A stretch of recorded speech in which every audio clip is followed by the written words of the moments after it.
In the Douluo world, I starred bound to the traveling frog. This video is purely for entertainment and does not infringe on copyrights or laws. The rights to the novel and image belong to the original author. We do not claim ownership. Don't like waiting and want to listen to this fanfic in full now? Subscribe to our Patreon, where you'll find the best fanfics. Chapter 26, The Po Clan, Yang Poten. When Huang and his group were walking back, the noisy chatter from another path attracted Huang's attention. "Teacher, you go first. I have something to do and will be there soon." Huang walked to Li Ming and said hello. "Well, good. Try to be quick. We will wait for you at the exit." Li Ming thought that Huang wanted to go to the bathroom, so he did not follow him. Anyway, the exit was just a few dozen meters ahead, so he was not afraid of any accidents happening to Huang. "Thank you, teacher.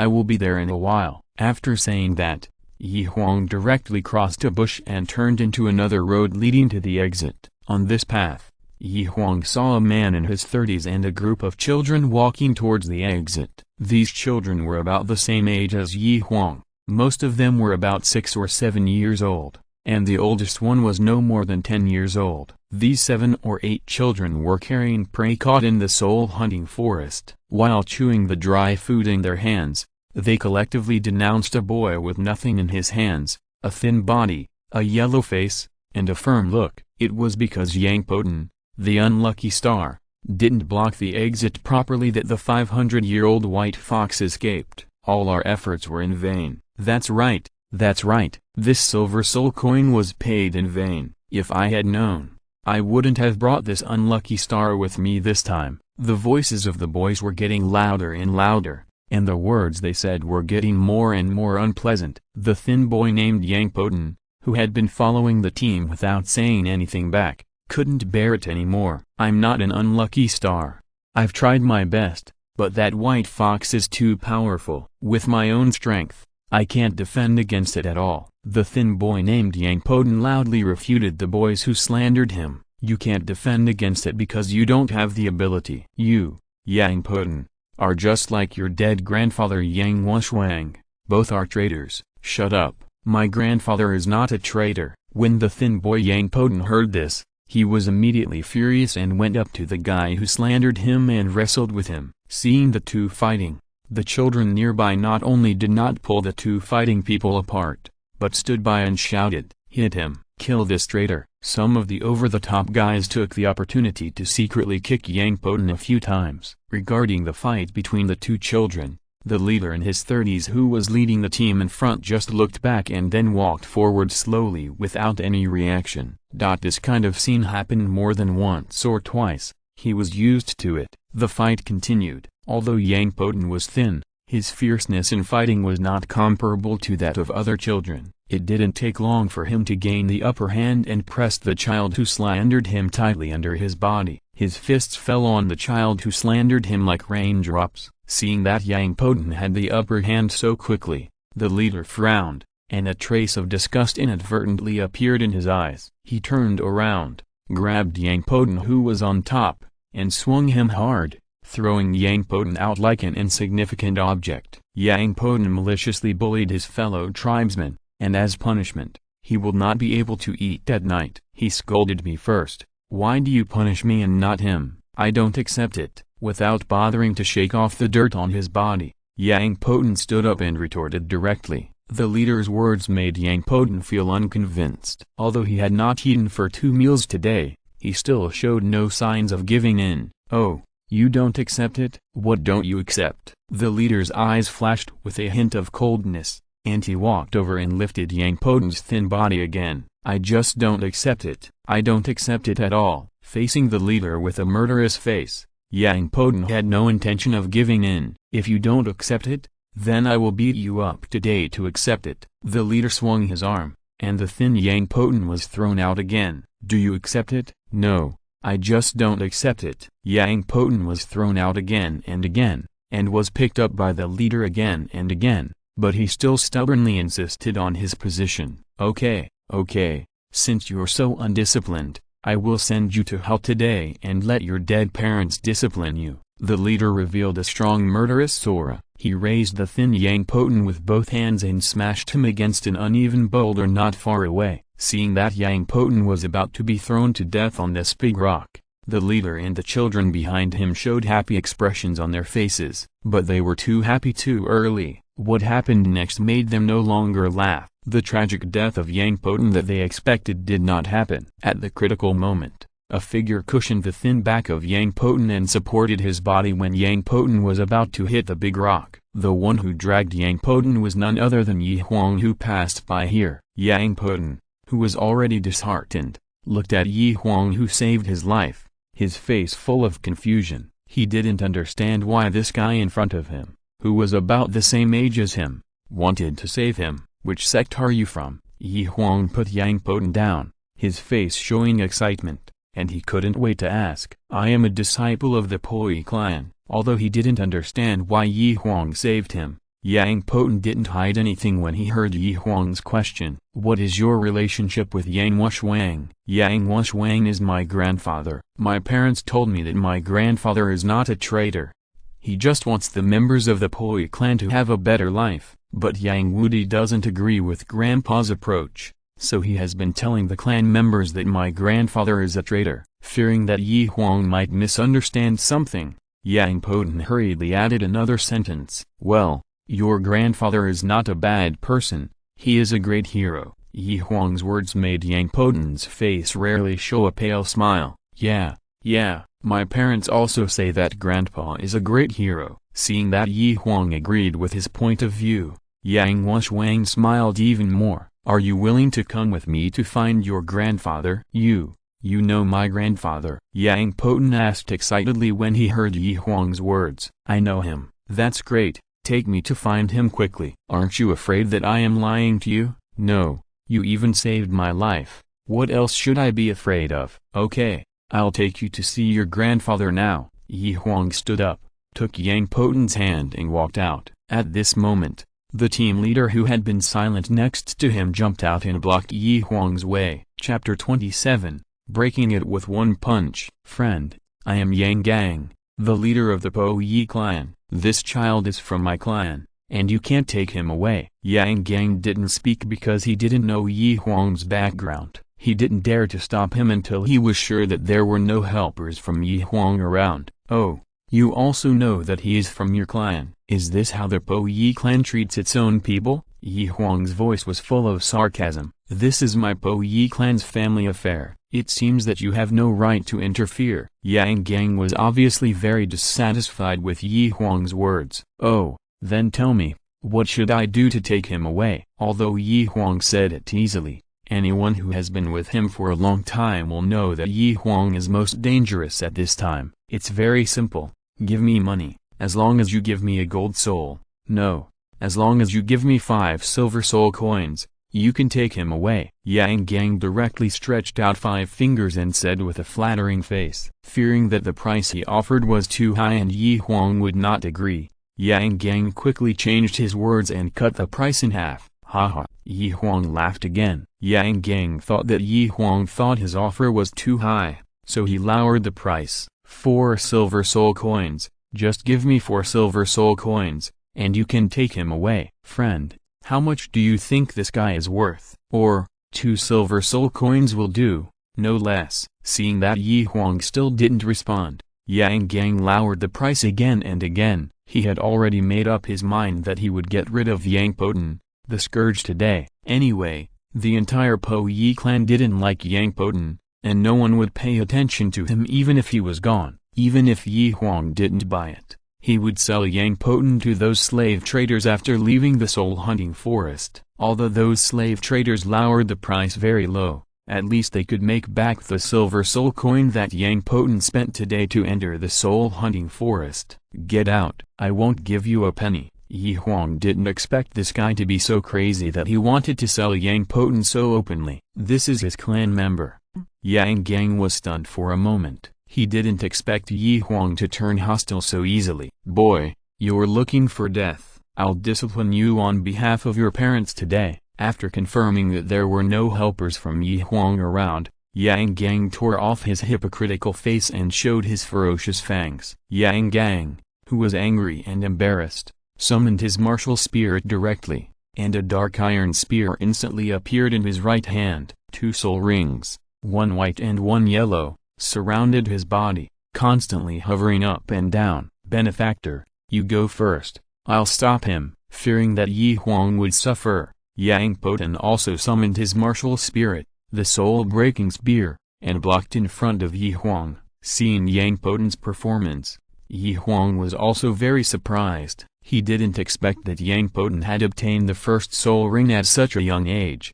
And it was a yellow soul ring. This is a top-grade martial spirit that can only be awakened by direct disciples. Why can't I have this fate? Yang Gang looked at the huge soul-breaking spear in Yang Poten's hand and the dazzling yellow soul ring on his body. A trace of jealousy flashed across his face, and his expression became more ferocious. "Beast, you dare to point a gun at your own people for an outsider. You must die today," Yang Gang said in a high-sounding manner. He no longer thought about selling money now. Jealousy had long blinded his eyes. "Help me keep an eye on the others. I can deal with this guy with the broken iron in his hand. Don't worry, Lord. Whoever dares to come up, I will stab him to death," Yang Poten said confidently, shaking the soul-breaking spear in his hand. As soon as his words came out, the faces of the children behind Yang Gang changed, and their bodies that were ready to move just now slowly shrank back. It seems that Yang Poten has left a big shadow in the hearts of these children over the years,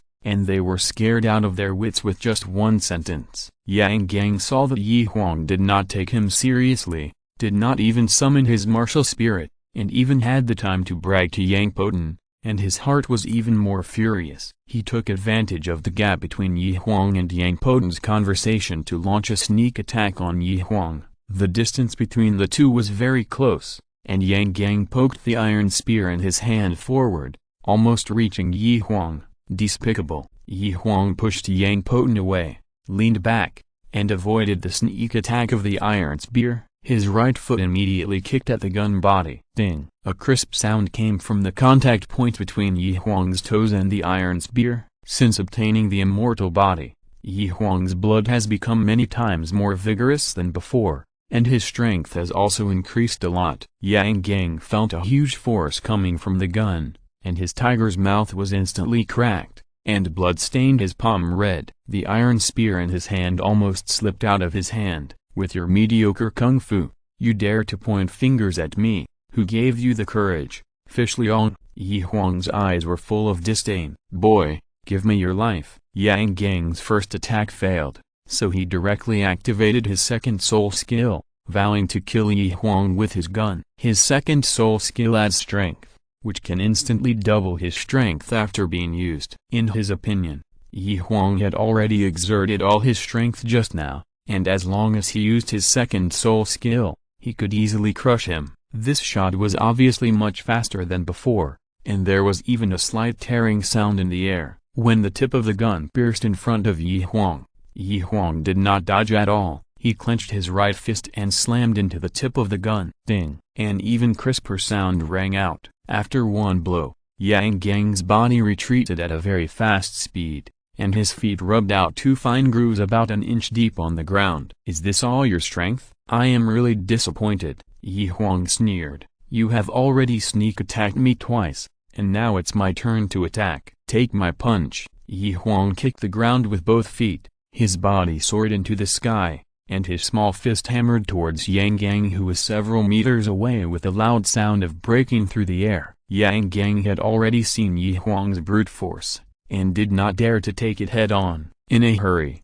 he could only hold the iron spear in his hand across his body for defense. Dang! A sound of metal clashing was heard, and the iron spear in front of Yang Gang was directly smashed by Huang's fist. Yang Gang spat out a mouthful of blood, and the whole person flew 10 meters away like a kite with a broken string, and fell to the ground with a bang, and his life or death was unknown. "Let's go." Huang didn't care whether this guy was dead or alive. He pulled Yang Poten's hand and walked out. When passing by these kids, they, who were already arrogant, hurried to make way for Huang. They were afraid that if they were slow, they would be beaten to death by Huang like Yang Gang. Huang led Yang Poten to the exit to meet up with Li Ming and others. Huang did not hide the identity of Yang Poten at all, and told everyone what had just happened. Hearing about what happened to Yang Poten, Hu Yanzhen, Tanchen and Zhu Zhen were all furious. If Huang hadn't stopped them,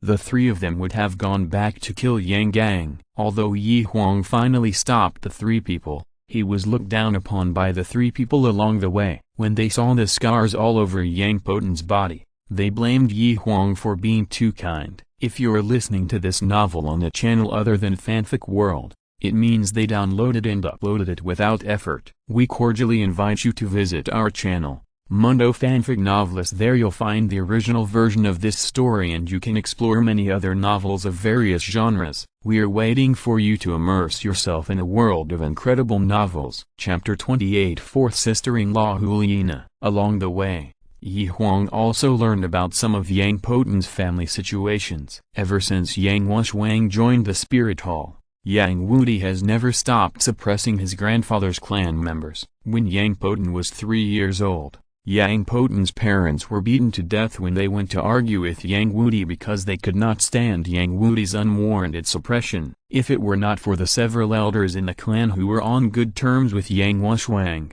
Yang Poten would not have lived to this day. Although Yang Poten was able to survive, without the protection of his parents, his life was even more difficult. In order to curry favor with the clan leader Yang Wudi, those clan members often made their children do dirty things behind their backs. Hearing what Yang Poten said, the four people in the car fell into silence, and they admired his strong character in their hearts. Zeoshin, you will follow us to study in the Spirit Hall Academy in the future. With us here, if anyone bullies you in the future, I will beat him. Damn it. Tanchen shook his fist and said confidently, Brother Tanchen, can I really go to school with you guys? Hearing Tanchen's words, Yang Poten's face showed excitement. In the clan, no one has ever taught him knowledge, even the clan school. Yang Wudi did not let him enter. Every time he saw the clan members studying in the school from the top of the wall, he was envious. Now hearing Tanchen say that he can study with them,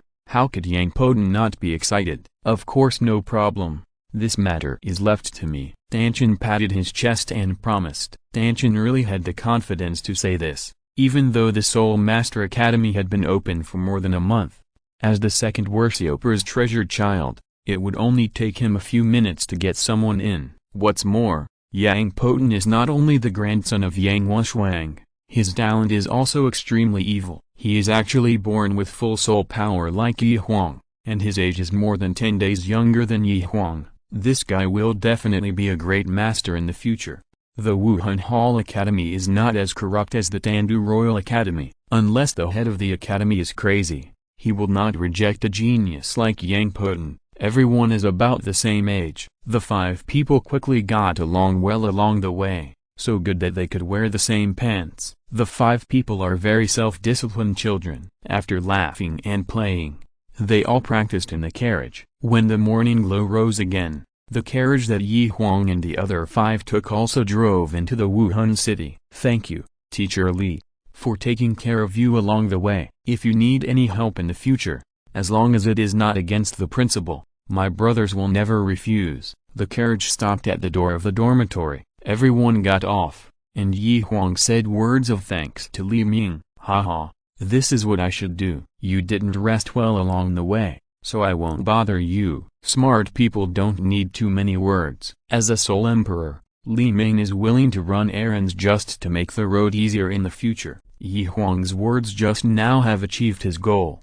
The harvest this time has far exceeded Li Ming's expectations. He made friends with 5 geniuses in one trip. As long as the 5 people grow up, he can spread a little news at that time, and it will be difficult not to rise to prominence. After seeing Li Ming off, everyone walked into the dormitory. The 4 people helped Yang Poten make a bed, and then took him to the school bathroom to take a shower. They also wanted to give Yang Wushwang a surprise later. When they returned to the dormitory after taking a shower, they still didn't see Yang Wushwang coming. Instead, Huliana came to Huang's dormitory first. Since the last time she taught her skills, Hulina's mind was full of Yi Huang's figure. When she saw the carriage driving into the dormitory area just now, she hurried over, looking at Hulina sitting on Yi Huang's bed. Except for Yang Poten, who had just arrived, everyone else had an ambiguous look on their faces. "Brother Tang San, who is this beautiful sister?" Yang Poten,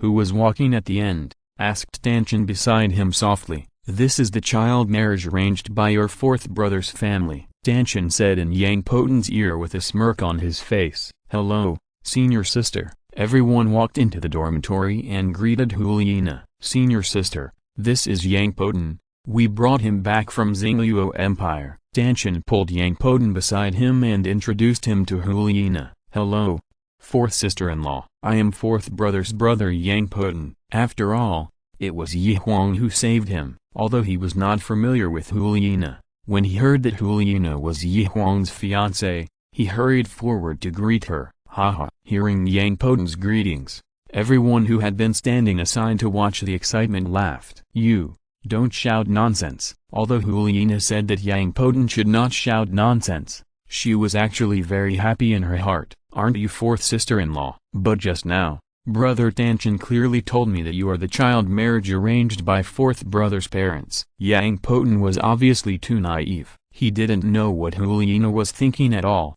and thought that he had heard it wrong just now.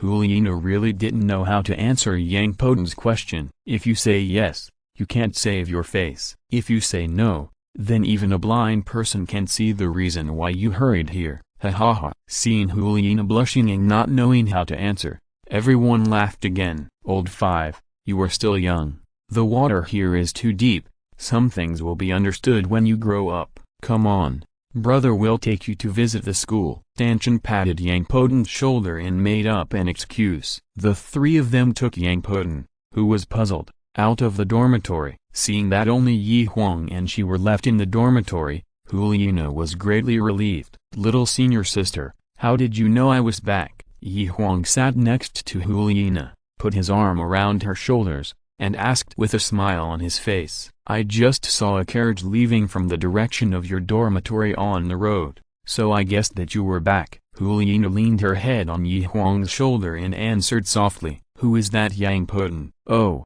he's the grandson of teacher Yang Huang. You are such a jerk. That guy made me so embarrassed, and you didn't help." Hulina suddenly remembered the embarrassing scene just now, and gently hit Yi Huang with her soft little fist. "Isn't he telling the truth? I'm his fourth brother.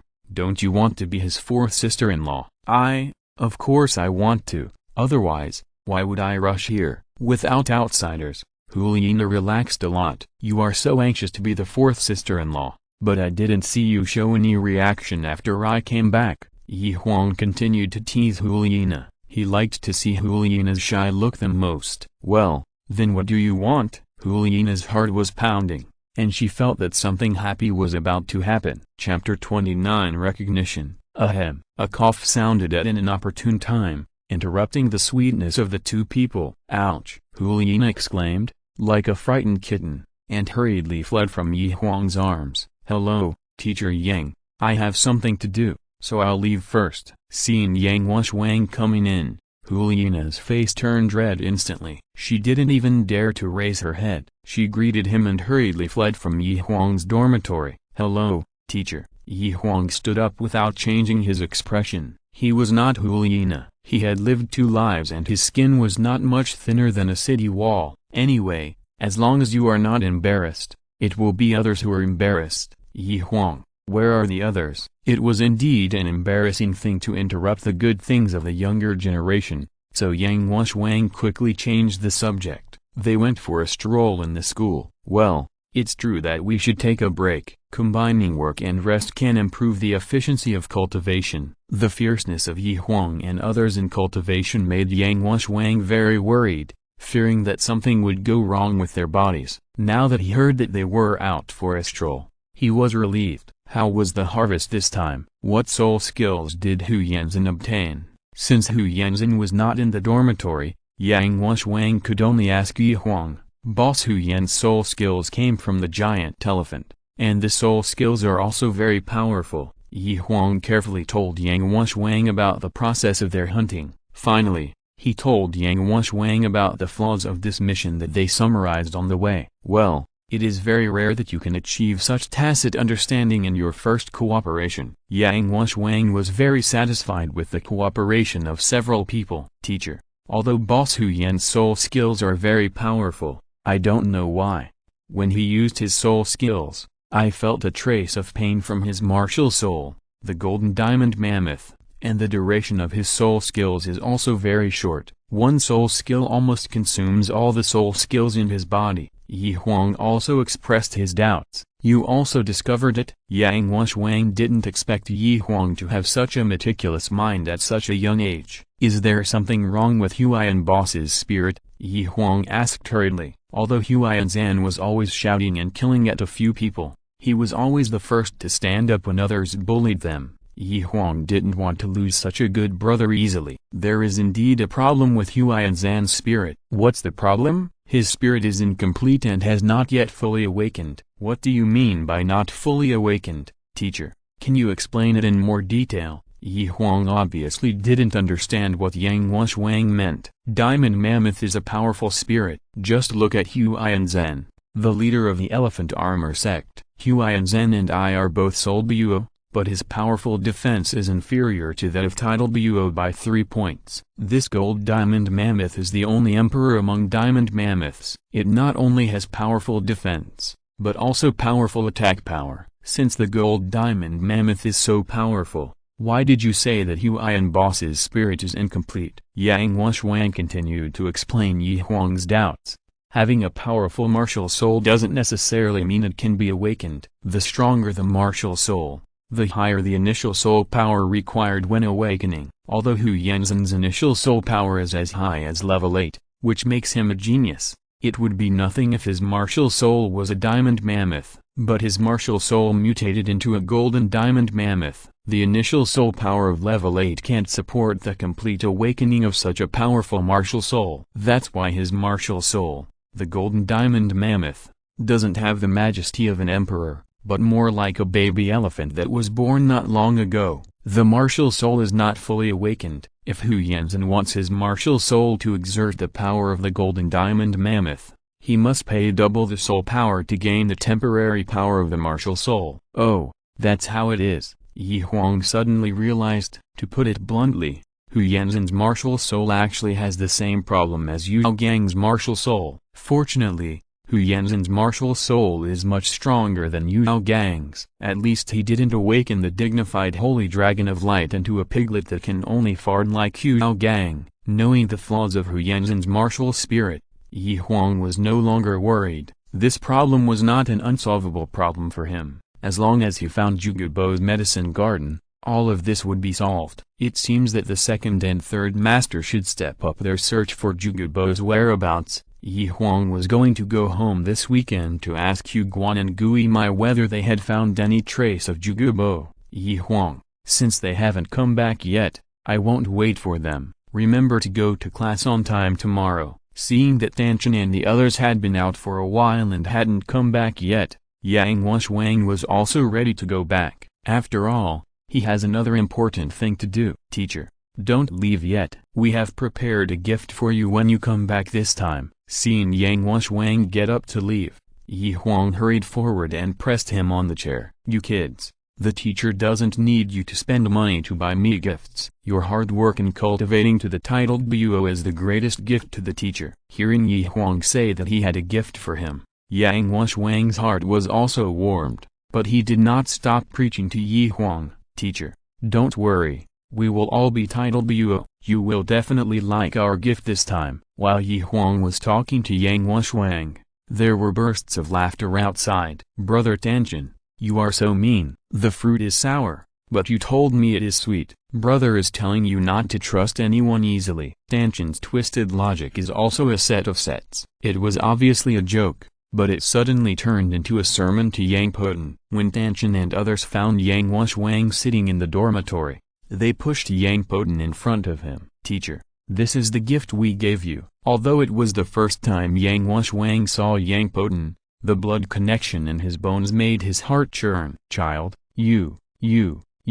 Yang Huang stood up trembling all over. At this time, He was no longer a powerful Douluo, but more like an old man in his twilight years. Ziotian, why don't you call me Grandpa? Huang pushed Yang Poten, who was in a trance. Grandson Poten kowtows to Grandpa. Yang Poten, who had come to his senses, knelt down and kowtowed 3 times. Good, good, good. Yang Wang excitedly said 3 goods and hurriedly helped Yang Poten up. The 4 greatest joys in life are meeting an old friend in a foreign land, finally meeting the one they cared about. Yang Wang and Yang Poten had a lot to say. Huang and others also quietly left the dormitory, leaving this space to the grandfather and grandson. Chapter 30. What's the difference between Cow and the bandits? Old 4. You see that the brothers are already quite old. Can you ask your sister-in-law to introduce a pretty girlfriend to us? It doesn't have to be too pretty, just as pretty as your sister-in-law. The 4 of them were lying on the lawn at the door of the dormitory, talking boredly. You are the second worshipper's precious child, and you still need others to introduce you. Huang put his hands behind his head and answered nonchalantly. Tsk.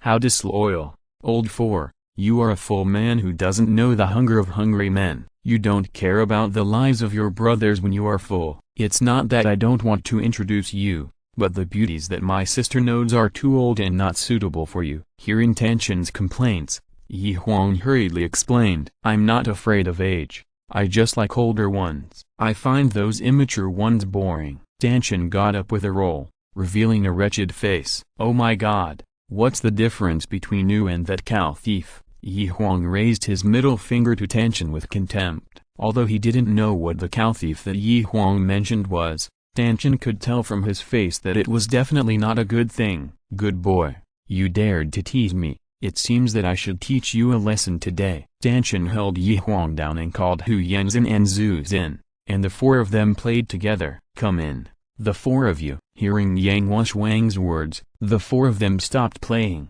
tidied their clothes and walked into the dormitory. Congratulations, teacher. Thank you all. Yang Wang thanked him from the bottom of his heart. He couldn't leave Wuhan City, and his family was his only concern. Although his son and daughter-in-law were gone, he felt a little regretful, but at least now he saw his own grandson, and he was already very happy. Yang Poten, come here. Kneel down. Yang Poten heard Yang Wang's words, walked straight to Huang and others, and knelt down directly. Yang Poten kowtows to all the brothers. What are you doing? Get up quickly. Tang San and his people were just children after all. They had never experienced such a scene before. They were at a loss for a moment and didn't know what to do. Looking at Yang Poten who kowtowed to him, Tang San wanted to go forward and help him up, but just as he was about to take a step forward, Huang grabbed his sleeve. Let him finish his kowtow. Huang had vaguely guessed Yang Wang's intention. He wanted to entrust his only bloodline to everyone. If he refused Yang Poten's kneeling at this time, he would feel very uncomfortable. Yang Wang was a dignified Douluo, but he was teaching here. Obviously, he was not valued by the Spirit Hall. Yang Poten wanted to stay in the Spirit Hall Academy to study safely and not be bullied. In the future, he would inevitably trouble Huang and others. When Yang Poten finished his kowtow, Huang hurriedly helped him up. Since you call us brothers, then live with us brothers in the future. We brothers will never let you suffer any grievances. That's right, Hu Yanzhen, Tang San and Zhu Zin also echoed. Thank you brothers. Yang Poten was about to kowtow again. This time, before he knelt down, he was stopped by Huang. What a joke. It's unreasonable to ask him to kneel down after we are brothers. Seeing Huang and the others except Yang Poten, the stone in Yang Wang's heart fell. Tomorrow is the weekend. I will give you half a day off in advance, and I will take the ocean away first. Yang Wang,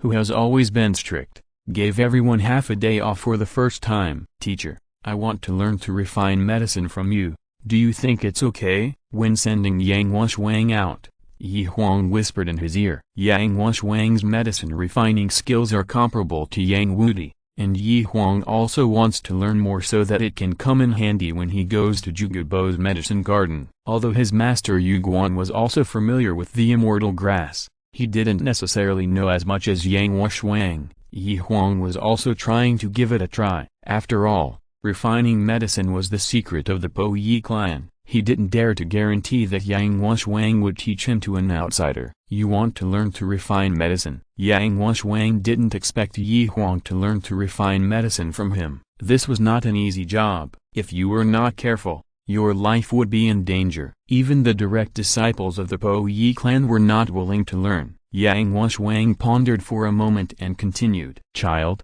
it's okay. I'm just afraid that it will delay your cultivation. After all, as a soul master, cultivation is the first priority. Yang Wushwang did not refuse Yi Huang's request, but also expressed his thoughts. I promise it won't affect your cultivation. Seeing that there was a chance, Yi Huang also hurriedly assured Yang Wushwang, okay, as long as you are willing to learn, I am willing to teach. Thank you, teacher. Goodbye. Yi Huang instantly turned into a dog to see Yang Wushwang off. Now that the problem of refining medicine has been solved, Yi Huang is so happy that he even walks with the wind. Since there were no classes in the afternoon, Yi Huang did not plan to stay in school. He turned around and went up a small hill outside the Wuhan City Academy. Every day at sunset, he liked to sit here alone and think about what to do in the future. When Yi Huang was thinking deeply, a faint fragrance came into his nose. This is the body fragrance of the junior sister. Yi Huang recognized it at once. This girl came so quietly.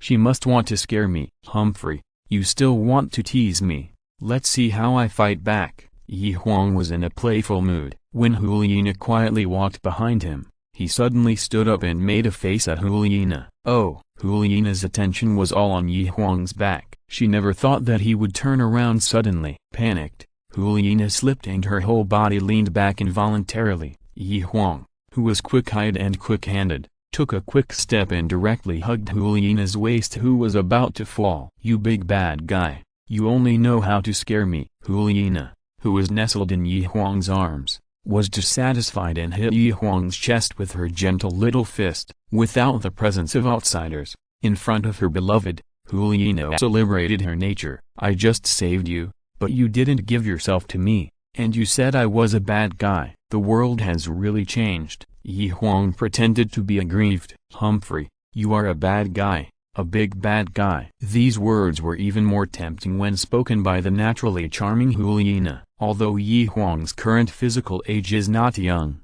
the age of his heart in his two lives is more than 20 years old, which is the age of blood and vigor. Okay, since you say I am a bad guy, then I will do something that a bad guy should do now. Yi Huang, with a smirk on his face, lowered his head and kissed Huliina's soft mouth.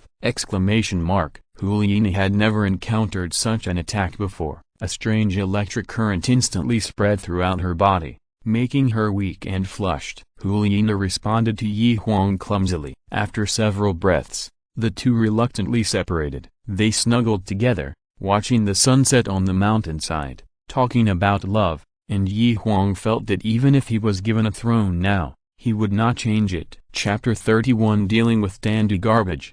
Bibi Dong was too busy and didn't even come back on weekends. Yi Huang and Huliina practiced together, cooked together, and slept together. Their days were so happy. Although Yi Huang was still young and couldn't drive, he had a lot of fun in the past 2 days. Happy times always pass quickly. Monday came again in a blink of an eye. Huliina was called to the Pope's palace by Bibi Dong early in the morning. The 1st and 15th day of every month are the days when officials of all sizes in the entire Wuhan city gather. As the designated saint of the Wuhan palace, Huliina followed Bibi Dong to listen in the Pope's palace from the day she became Bibi Dong's disciple, learning how to handle government affairs. This is also the basic requirement for being the next saint. Yi Huang ate the loving breakfast left for him by Huliina, hummed the songs of his previous life, and walked out of Wuhan city in a happy mood. But this mood was destroyed not long after. When Yi Huang was about 100 meters away from the entrance of the Spirit Hall Academy,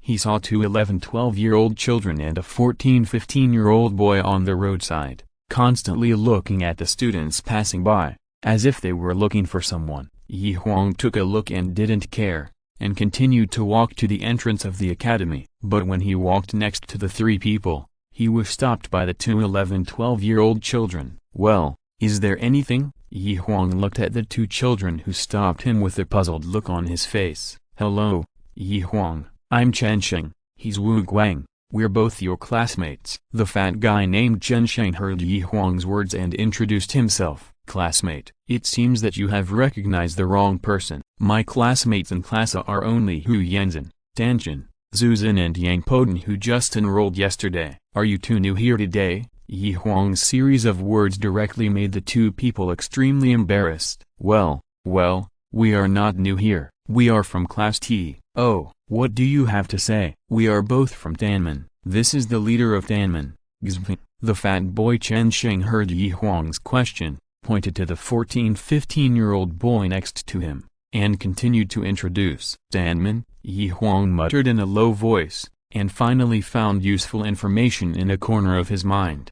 As the saying goes, where there are people, there are rivers and lakes, and the Wuhan Hall Academy is no exception. The children here are from all over the world. In order to win more voice in the academy, some powerful students will use the name of their fellow townsmen to gather some new students, strengthen their own strength, and make profits for themselves. Yi Huang has also heard Danshan talk about these things. Now in the academy, in addition to Ziyu, Hulina and Yan, who are the golden generation figures, the two student organizations of Xingmen and Tanmen are the most powerful, as can be seen from the names.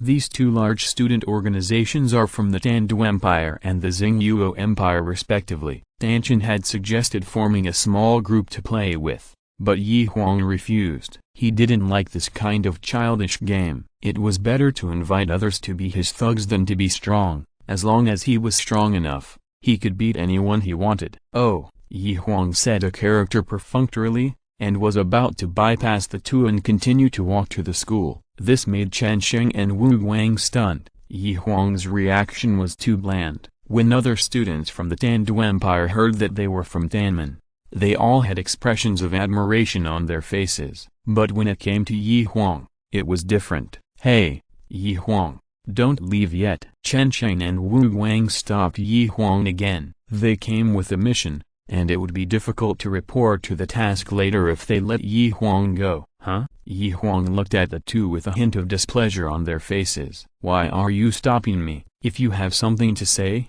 just say it. If not, get out of the way." "That classmate Yi Huang, our boss Zufeng wants to see you for something." Chensheng pointed to the arrogant Zufeng next to him and said, "Since your boss wants to ask me for something, let him come over." Yi Huang vaguely guessed the purpose of this guy stopping him, but he got angry when he saw the arrogant guy in front of him. "Boy, our boss is a genius. He became a 27th level Great Soul Master at the age of 15. You'd better be polite when you speak." The boy named Wu Guang had a cold look on his face when he heard Yi Huang's words. "Haha." Yi Huang laughed out loud when he heard Wu Guang's words. "Boy, what are you laughing at? If you don't explain clearly, you'll be beaten." Wu Guang waved his fist at Yi Huang viciously. "It's really sad for your boss to have a bastard like you around him. Are you praising him or insulting him? He's only level 27 at the age of 15. Has he lived like a dog all these years?" Yi Huang was merciless when he insulted people. "Boy, I think you are looking for death. To tell you the truth, as a fellow villager, we originally pitied you and wanted you to join Tanmen. It's good that you joined Tanmen today. If you don't join, based on those arrogant words just now, you have to stay at the gate of the academy. The academy doesn't care about things outside the gate. If one day you accidentally get beaten or disabled when you go out, it will be too late to regret wanting to join Tanmen." Seeing that Yi Huang was not willing to take the soft approach, Wu Guang next to him directly played the villain and gave Yi Huang a hard approach. Although these guys heard about the cafeteria before coming, how could they, who were always arrogant, believe it? Those deep-seated things are not something that these people can find out. In their minds, Yi Huang was just a shield for Hulina. As for defeating Yan, it only showed that this kid had good physical fitness. As long as they opened their martial arts spirits, they would not be afraid of not being able to beat an auxiliary. Ignorance is fearless, so they dared to threaten Yi Huang like this. "Get lost." Yi Huang raised his right foot and kicked Wu Guang, who threatened him. He hated being threatened the most. Wu Guang, who was caught off guard, was kicked 5 or 6 meters away by this kick, and his face fell hard on the ground, and he fainted directly. Fortunately, Huang did not use much force, otherwise Huang would not even know how he died. "Boy, you are looking for death." Seeing his partner being attacked by Huang, Chen Sheng's face showed a ferocious look. He knew that he was no match for Huang with his bare hands, so he simply summoned his martial arts spirit. In an instant, a baboon appeared behind Chen Sheng. "Boy, die!" Chen Sheng raised his fist and swung it quickly towards Huang. Chen Sheng's soul power was level 17, and he was quite confident against Huang, who had not activated his martial soul. HMPH. Huang snorted coldly, clenched his right fist, and faced Chen Sheng's fist without dodging. "Damn, it hurts so much." The two fists collided, and there was a cracking sound. Chen Sheng, who was already full of confidence, let out a miserable wail. He fainted directly. Chapter 32. Do I want you to leave? Pa, pa, pa. "Boy, you're ruthless. I like ruthless characters like you." Xpeng clapped his hands and walked over. His two men were knocked down by Huang in one encounter. Instead of being sad, he was overjoyed. These two guys were just tools in his hands. Since the tools were no longer useful, Xpeng certainly didn't care about their life or death. "Join our Tanman. I can give you the position of the second in command," Xpeng said with a pious face. Although Xpeng pretended to be very similar, how could the hypocrisy that flashed in his eyes escape Huang's fiery eyes? "Join your organization and become a tool for you to use like them?" Huang said with a sneer on his face. "They can be used by me. That's their luck." Xpeng did not feel ashamed, but proud to continue.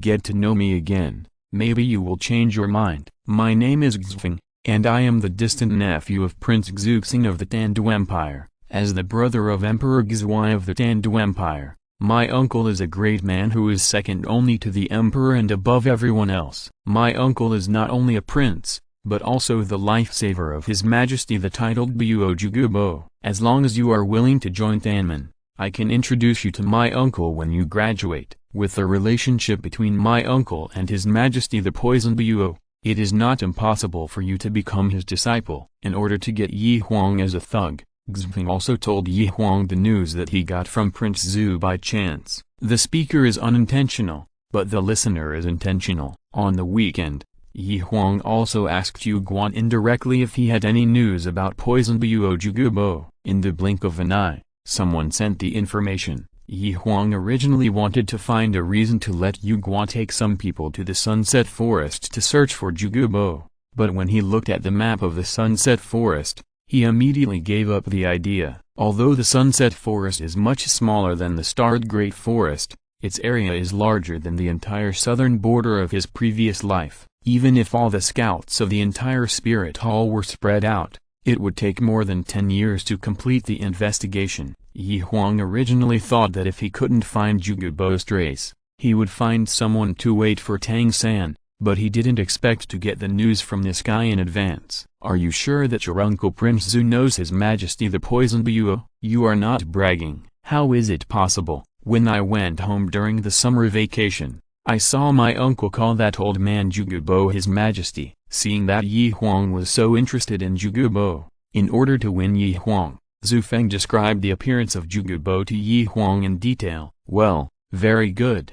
Thank you for your information. You can go. I won't beat you." Huang patted Zhu Feng's shoulder and said happily. He had already confirmed that the Jugubo mentioned by Zhu Feng was the real Poison Buo, and he was happy and no longer cared about the fact that Zhu Feng asked those two guys to intercept him just now. "Boy, you are so brave that you dare to tease me." Xpeng thought he had won, but he didn't expect that it was just wishful thinking in the end. "If I don't teach you a lesson today, you won't know that you can't touch a tiger's butt." At this time, many students had gathered at the school gate to watch the fun. If he didn't turn back his face today, then Xpeng wouldn't have to stay in the Wuhan Hall Academy. "Boy, you are looking for death. Now you only have two ways to go. Either kneel down and ask for my forgiveness, or let me beat you up. Give you 1 minute to think about it. Which of these two ways do you choose?" "Don't think about it. I choose the third one." Hearing this familiar words, Huang answered without thinking. "The third way? I only give you two ways. and you choose the third one. Are you scared by me and can't even count? My third way is to knock you down with one punch and walk over openly. Boy, you have guts. Xfeng was so angry that he couldn't speak. He didn't expect to meet such an arrogant guy. You pissed me off, kid. If I don't teach you a lesson today, I'll take your last name. No, I don't want an ignorant son like you. You're so pissed. Mighty bull, possess me. Instantly, a huge yellow bull appeared behind Xfeng. 2 soul rings, one white and one yellow, appeared on his body. Moo! The mighty bull behind Xfeng had his eyes wide open, and flames kept coming out of his nose. His 2 1-meter-long horns pointed directly at Huang. His hind hooves were tense, and his front hooves kept kicking the ground, ready to attack Huang at any time. At this moment, bursts of laughter from the school gate interrupted Xfeng's build-up. Xfeng, you're going backwards as you grow older. Now you're starting to bully new students yourself. Are you going to bully the newly awakened children in the awakening hall next time? Huang heard the voice and looked up, only to see a sturdy young man with 5 or 6 people walking towards him. Seeing the appearance of the person coming, Xfeng's face suddenly became ugly. Dailong, do you want to stand up for this guy? I just think it's not good for you to bully your classmates like this. How about we have a fight now? As the boss of Stargate and Xufeng's mortal enemy, Dailong is not here to stand up for Huang. He just wants to make Xufeng unhappy, that's all. Humphrey, I'll give you a favor today, kid, better not fall into my hands next time. Seeing that he couldn't get the upper hand, Xufeng didn't hesitate, left a harsh word and turned to leave. He even ignored the little brother lying on the ground who didn't know whether to live or die.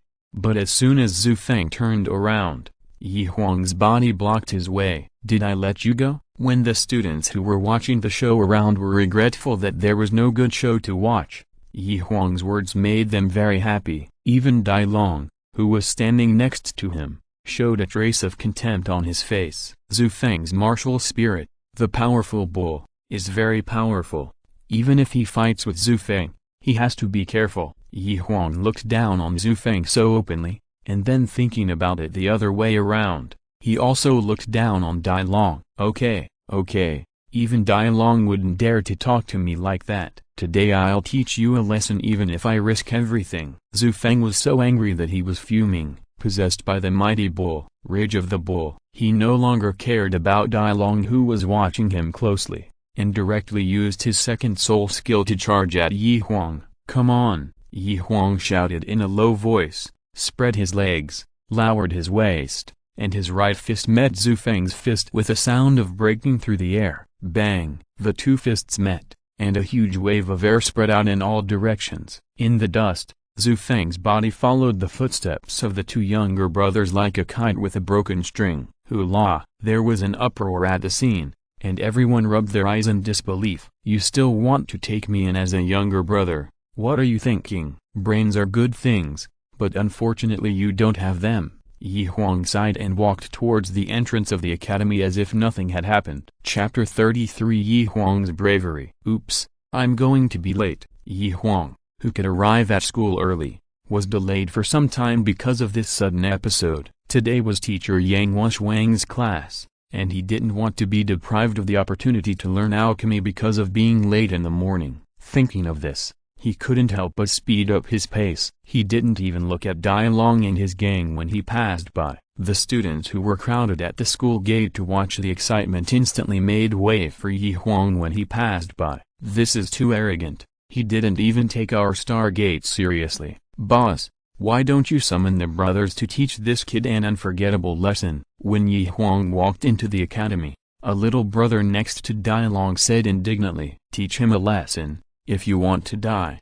don't drag the other brothers of our Stargate with you. Dailong punched and kicked this guy. Even the boss of Tanman didn't withstand Huang's punch, so his old opponent Xufeng was just a punch away. In the future, you should be more careful and stay away from this evil star. If anyone offends him, don't blame me for being ruthless. Dailong repeatedly warned his subordinates, fearing that they would accidentally offend Huang, the evil star. Huang obviously didn't care about the discussion at the school gate. When he walked into the classroom, Yang Huang was already waiting in the class. "I'm sorry, teacher, I'm late." Huang sincerely apologized to Yang Huang. "Well, be quicker next time and don't delay the class." Yang Huang obviously also knew what happened at the school gate. "Next time I will try to resolve the fight in 1 minute." Huang's words made Yang Huang's face tremble violently. "Now that everyone is here, let's start the class. To be an outstanding soul master,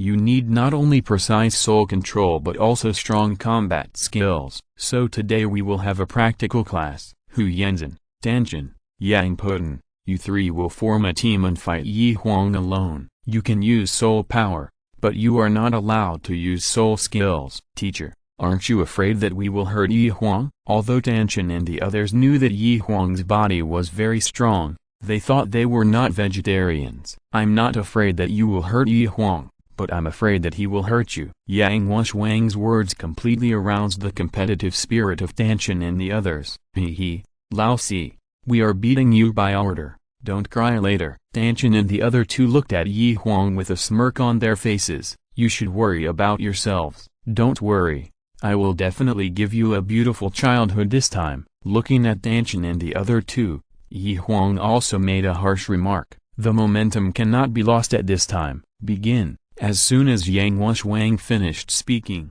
Huang, Tang San and Yang Poten rushed towards Huang like three strong little leopards. Seeing Huang and the other two rushing towards him, Huang leaned to the side. To avoid being attacked from the front and back, he slightly bent his legs and placed his hands horizontally in front of him. A simple fighting posture was formed in an instant. "Come on!" Huang shouted, and the whole person instantly became sharp, and an invisible murderous aura emanated from him. Such a strong murderous aura! This kid has killed people, and not just one. Looking at Huang, who seemed to have changed into a different person in an instant, Yang Huang's expression was also very surprised. The battlefield changed rapidly, and in the blink of an eye, Yang Poten attacked in front of Huang. Although Yang Poten was the smallest, his long-term independent life made him the most responsive among the three. "Fourth brother, be careful." Yang Poten clenched his fists and hit Huang's head directly. Seeing Yang Poten's punch, Huang slightly tilted his head to avoid it, and suddenly stretched out his hands, clamped Yang Poten's fist, and gently pushed it forward. Then a series of movements were performed on him like flowing water: holding elbow, raising elbow, sinking elbow, hanging hammer, turning elbow, back elbow. After a set of movements, Yang Poten didn't even have a chance to fight back, and was sent out of the circle by Huang. Huang's movements were too fast, so fast that Huang and Tang San didn't have time to rescue him. After successfully solving Yang Poten, who was the most threatening, Huang turned his palms into fists, and kicked Tang San from top to bottom with a slight sound of breaking through the air. Faced with this clever attack, Tang San didn't dare to take it head-on. He hurriedly dodged. Bang! A loud noise came, and the thick quartz stone floor was instantly shattered under Huang's whip kick. "Fuck, it's a good thing I didn't take it head-on." Before Tang San recovered from his shock, Huang flipped in front of him out of thin air. Then there was another set of crocodile tail swings, pullbacks, elbows, sweeping across the enemy, and eliminating Tang San. Seeing his two teammates eliminated one after another, Huang did not show any fear on his face. He directly attacked Huang. Although his courage was commendable, he still could not escape the fate of the two brothers in distress. Huang used a ground-to-sky cannon and a mountain-to-iron leaning, and Huang felt that he had hit a 10,000-year-old soul beast and flew out of the field in an instant. "Ahem, Lao Si, you are too cruel." Tang San rubbed his body in extreme pain and said, "Huang is not cruel. If he tried his best, even if you use your martial spirit, he can still beat you so hard that you can't get out of bed for 3 months." As an old man in the arena, Yang Huang obviously saw that Huang did not try his best. Although the fight was not long, the experienced Yang Huang still saw that Huang used 3 different boxing techniques. Moreover, each move of these boxing techniques is not fixed, and can be randomly combined to deal with different situations. After all, Yi Huang's close combat is the crystallization of thousands of years of wisdom of his predecessors and previous lives. There is no frills at all, and every move is a killing move to defeat the enemy. These fighting techniques are even inferior to Yang Wushwang.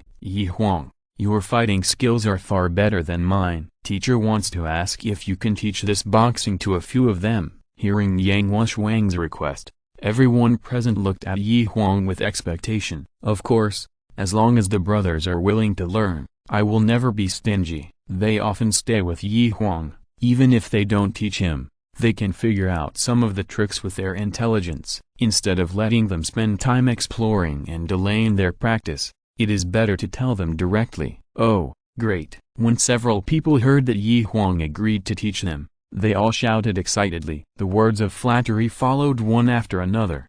Fourth brother, you are so good, I will help you wash clothes in the future. Okay. Yi Huang gently patted Yang Poden's shoulder to show his praise. Old four, you are so kind, I will take care of your sanitation area from now on. Thank you, big brother. Yi Huang clenched his fists to accept Hu Yanzhen's kindness. Old four, I will warm your bed. Yi Huang looked at Danshan's bald head, greasy belly, and obscene expression, revealing a look of disgust on his face. Get lost. I have a junior sister to warm your bed. Chapter 34, Heavenly Empire Soul Hunting Forest. Ever since Yi Huang beat up the boss of Tanmen, Xpeng, at the gate of Wuhan Hall Academy, his name instantly spread throughout the entire Wuhan Hall Academy. Because of his decisive character, he was given the title of Tyrant by the students of the academy. Although the title of Tyrant doesn't sound very domineering, it really helped Yi Huang to block the entanglement of those scoundrels.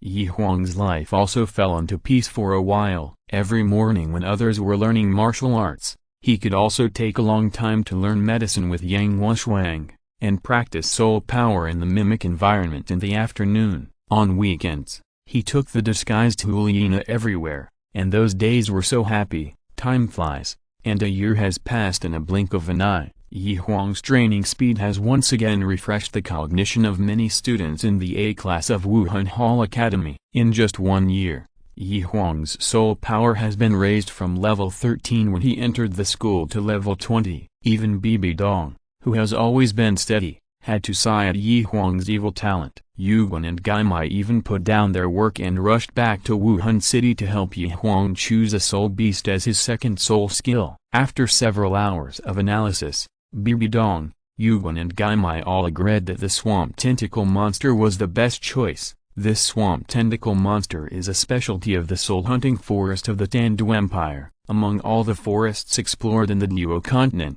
only the soul hunting forest has traces of this soul beast. In order not to delay Yi Huang's practice, Yang Wushwang also rushed to help Yi Huang apply for the college's special carriage. Yi Huang put the love packages prepared by Huliana into the soul guide one by one. At this time, a luxurious carriage stopped at the door of the dormitory. Yi Huang walked out and saw that the person who came to pick him up this time was Li Ming, an old acquaintance from last time. Hello, Teacher Li Ming, I have to trouble you again this time. The more courtesy, the less blame. Yi Huang's polite words once again won Li Ming's favor. You are too polite, my friend. This is what I should do. It is not the first time that we have traveled together. We are destined to be together. If you do not mind my low status, please call me Uncle Li. Li Ming thought very clearly. He wanted to establish a good relationship with Yi Huang before this evildoer grew up. Uncle Li, no,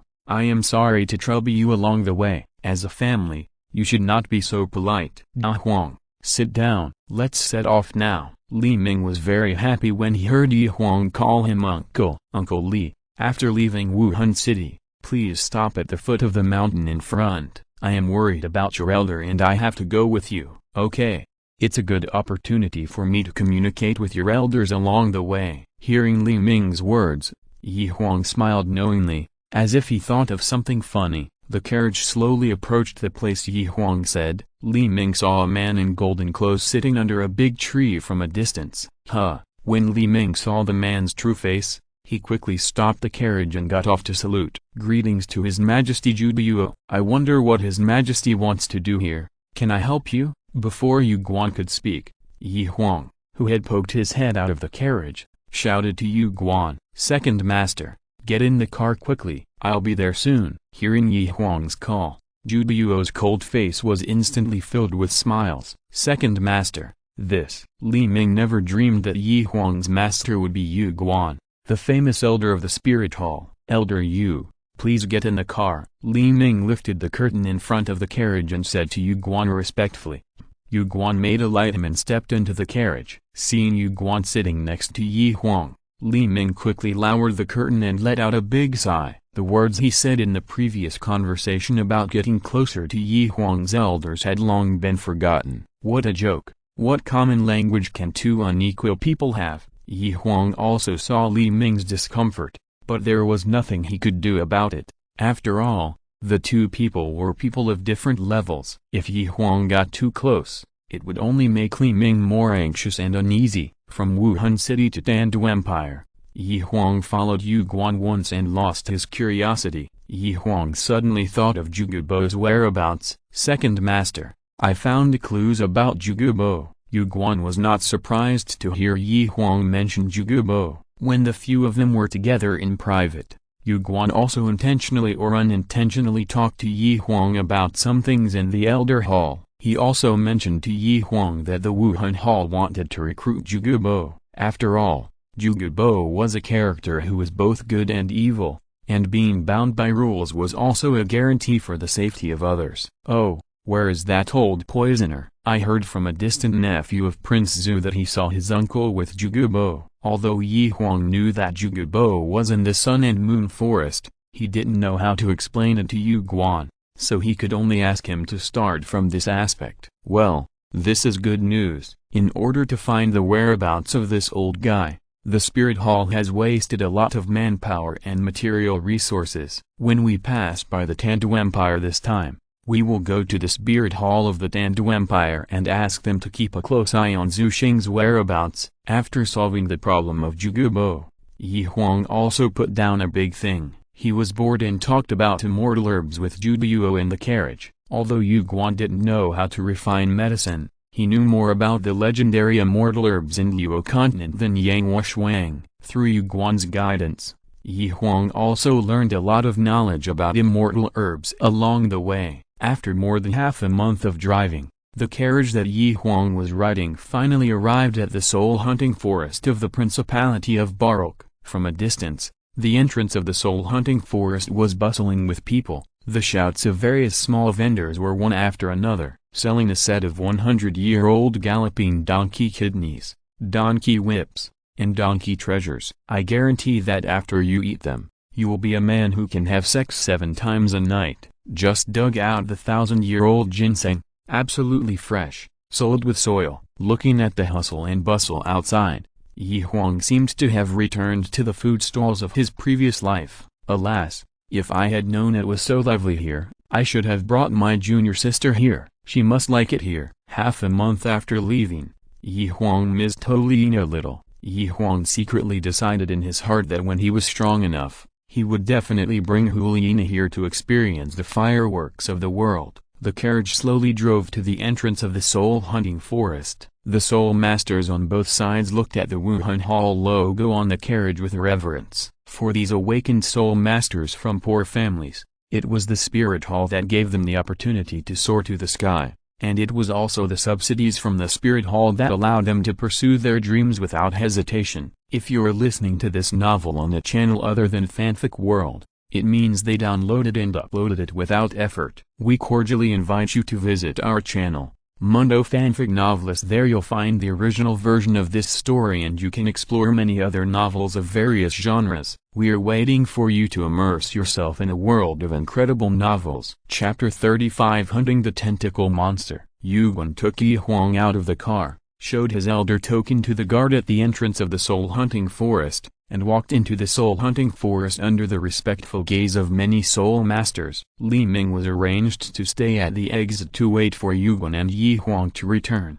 This swamp tentacle monster only shows its head on the night of the full moon, so the two of them were not in a hurry to look for targets near the swamp pool. Yu Guan also took this opportunity to popularize some common herbs in the forest to Yi Huang. "This is Sansheng flower, It can treat amnesia. This is firetail grass. Crush it and apply it to the body to prevent mosquito bites. Huang introduced it to Huang as he walked. As the two continued to go deeper, the trees in the forest became more and more dense, and the air became more and more humid. Huang was better. After all, he was a titled Buo who could be immune to cold and heat. On the other hand, Huang had completely turned into a drowned chicken at this time, with his hair tightly stuck to his forehead. The gorgeous clothes were also soaked and tightly stuck to his body, revealing a strong physique. Fearing that Huang would get sick, Huang would always hold Huang's hand every once in a while and use his soul power to help him dispel the cold air that entered his body. Although Huang knew that there would be no problem with his immortal body, he still couldn't resist Huang's kindness, and in the end he could only silently accept this kinship that he could never repay. Along the way, Huang deliberately released his aura of the titled Buo, scaring off many powerful soul beasts that were eyeing him. The two walked and stopped, and finally when the moon arose, a large swamp appeared in front of Huang and Huang. This swamp was very strange. There were no flowers, plants or trees growing in it, and it was full of fine mud. The sky above the mud was shrouded by a cloud of gray gas. The swamp was full of bubbles of all sizes. The bubbles burst from time to time, constantly making a puff, puff sound. As the bubbles burst, a little bit of thin mist rose from the rupture and gathered in the gray mist above. A breeze blew, and the air that Huang inhaled carried a strong fishy smell. At the same time, an inexplicable feeling of dizziness rose from Huang's mind. These bubbles are the gas produced by the swamp tentacle monster's breathing. They are very toxic. You should eat this detoxification pill quickly. After taking a detoxification pill, Huang felt that the dizziness in his mind was relieved a little. I didn't expect the tentacle monster to be so poisonous. I felt so uncomfortable just by absorbing the gas it breathes. This swamp tentacle monster is extremely rare and very timid. As long as there are multiple living things in its sensing area, it will not show up. That's why I just released the breath of the titled Buo to drive away the soul beast. And this swamp tentacle monster cannot leave the swamp pool. And more importantly, it cannot be contaminated by soul power. Once a soul master uses soul power to capture it, it will choose to self-destruct. We must hit it with one shot. Otherwise if it runs away, we don't know when we will see it again. When the moon is full, I will take a piece of wood and paddle it into the swamp to lure it out of the hole. You can aim and shoot it with a bow and arrow. While the swamp tentacle monster has not yet revealed its trace, Huang told Huang the habits and capture methods of this soul beast. Huang said it simply, but Huang felt that it was inappropriate to let an old man enter the swamp pool in person. Second master, I'm young, so let me go into the swamp pool as bait. You can just imprison it when the time comes, and I'll go forward to hunt it. Don't argue, just listen to me later. Huang waved his hand and interrupted Huang's words. Seeing the moon rise above his head, Huang waited for a long time, and when he thought that the swamp monster would not appear, the bubbles in the swamp pool began to break on a large scale, and gurgling sounds came from the depths of the swamp pool. The big guy is coming out soon.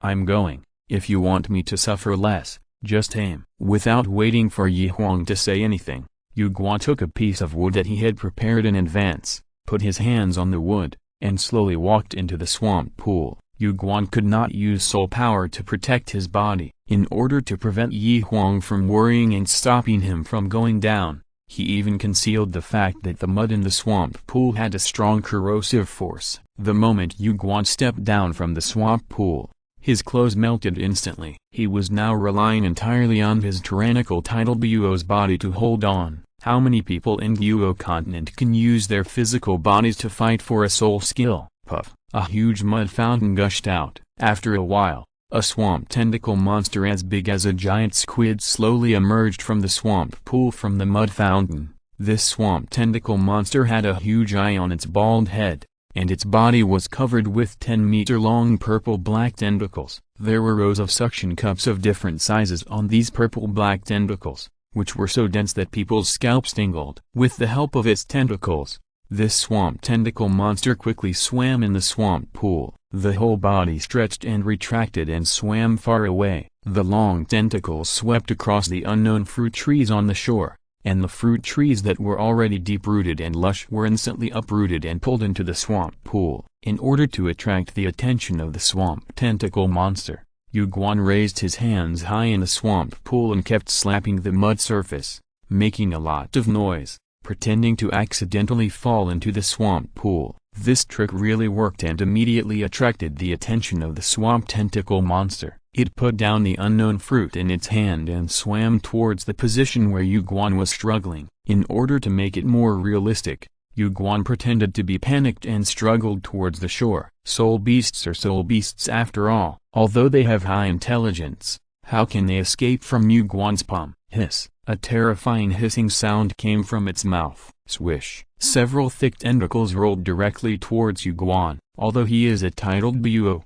Huang really doesn't have much advantage when he can't use soul power and soul skills. He couldn't use the force, and was directly rolled to his side by the tentacles of the swamp tentacle monster. The prey was in hand, and the swamp tentacle monster showed a mouthful of fine fangs and bit towards Huang. Huang would not surrender. Of course, he used both hands to hold up its big mouth. Seeing Huang's resistance, the swamp monster's fine suction cups suddenly sucked Huang's body, trying to take him into the depths of the swamp pool and swallow him again. Huang, hearing Huang's call, Huang, who was out of the swamp tentacle's sensing range, released the arrow that had been locked in his hand. The huge fine iron arrow, with a sharp whistling sound, puffed into the huge single eye of the swamp tentacle monster. Chapter 36 Second Soul Skill Love in the Swamp.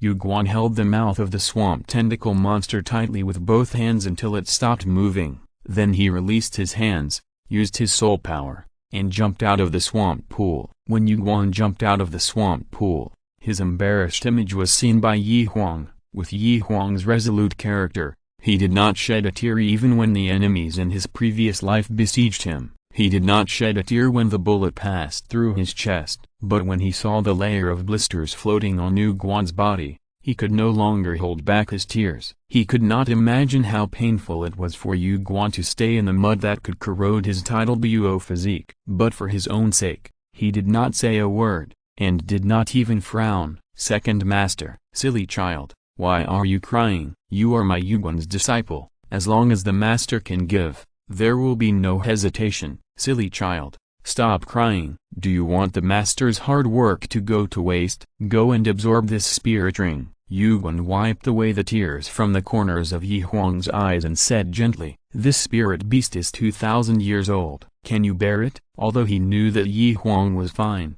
Huang couldn't help but worry in his heart. As a childless person, he already regarded Huang as the closest person for the rest of his life. No problem, Master. Don't you know my physique? Huang nodded heavily. Well, since you're confident, hurry up and absorb it while the best time is right. Take a break first. Your disciple will be back soon. Before leaving, Huang summoned his martial spirit Kirong Tong Shanju and cast the first spirit skill on Huang's head, who was recovering beside him. Then he turned around and walked to the edge of the swamp pool, quickly sat down cross-legged, and slowly guided the purple soul ring rising from the swamp tentacle monster to his body. This 1,000-year soul ring is different. Although my physique is strong, when this soul ring enters my body, I can still feel a strong torrent of energy running around in my body. However, with the powerful blessing of the immortal physique, the recovery ability is extremely abnormal. The muscles of the body have just been torn and they immediately return to normal. This situation lasted for most of the day, and the huge energy in the body was used by Huang for his own use. Fortunately, I have the physique of an immortal, otherwise I might not be able to absorb this soul ring today. Huang stood up and sighed in his heart. Sure enough, there are benefits and risks. This swamp tentacle monster brings him a control skill. Love in the swamp. Huang instantly lit up the purple soul ring he had just obtained. In an instant, the sky full of golden chrysanthemum petals fell down, from prosperity to withering, and then turned into ashes, and soon there were patches of gray mist on the ground. Huang tried to walk into the mist and found that his whole body became heavy in an instant.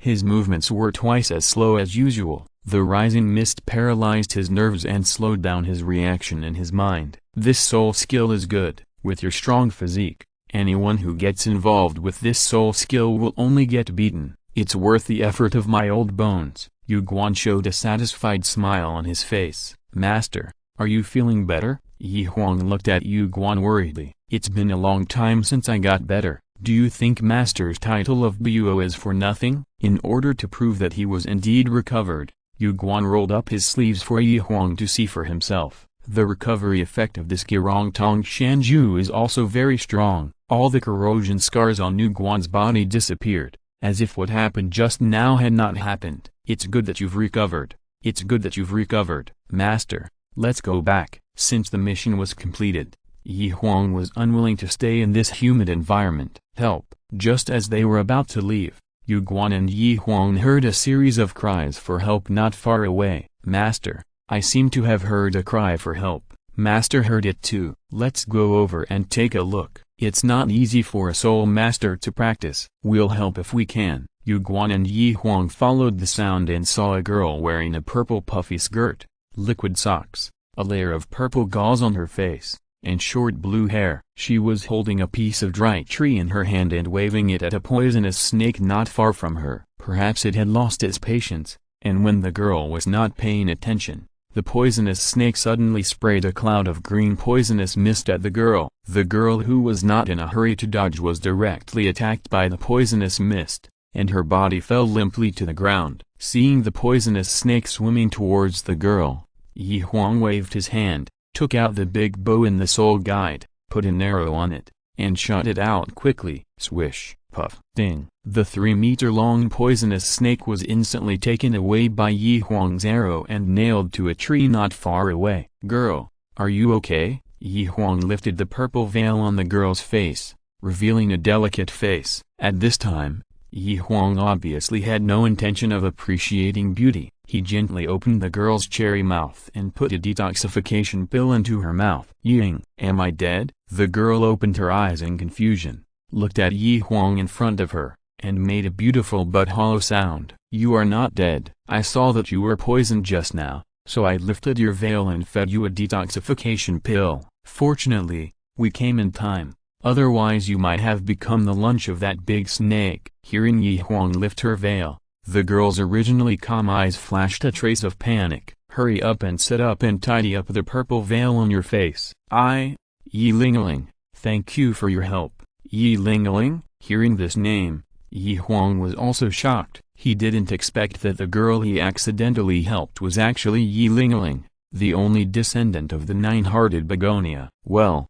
you're welcome. You'd better go back early alone. It's too dangerous here. Huang restrained his thoughts and said seriously. Well, Yi Lingling replied softly and stopped talking. Huang, who met by chance, didn't dare to ask more, for fear that Yi Lingling would suspect him of having ulterior motives. Second master, let's go. Seeing that Yi Lingling didn't take any action, Yu Guan and Huang were ready to turn around and leave. Ouch! Just as they were about to leave, Yi Lingling behind them suddenly cried out in pain. Alas! Huang sighed and turned around again. He still felt a little reluctant to leave such a delicate girl in this big forest. What's wrong with you? Where are you hurt? Huang walked up to Yi Lingling again and asked with concern. My foot, it's hurt. Yi Lingling struggled several times and tried to stand up by herself, but the intense pain made him fail. Chapter 37 Encountering Yi Lingling. Let me help you take a look.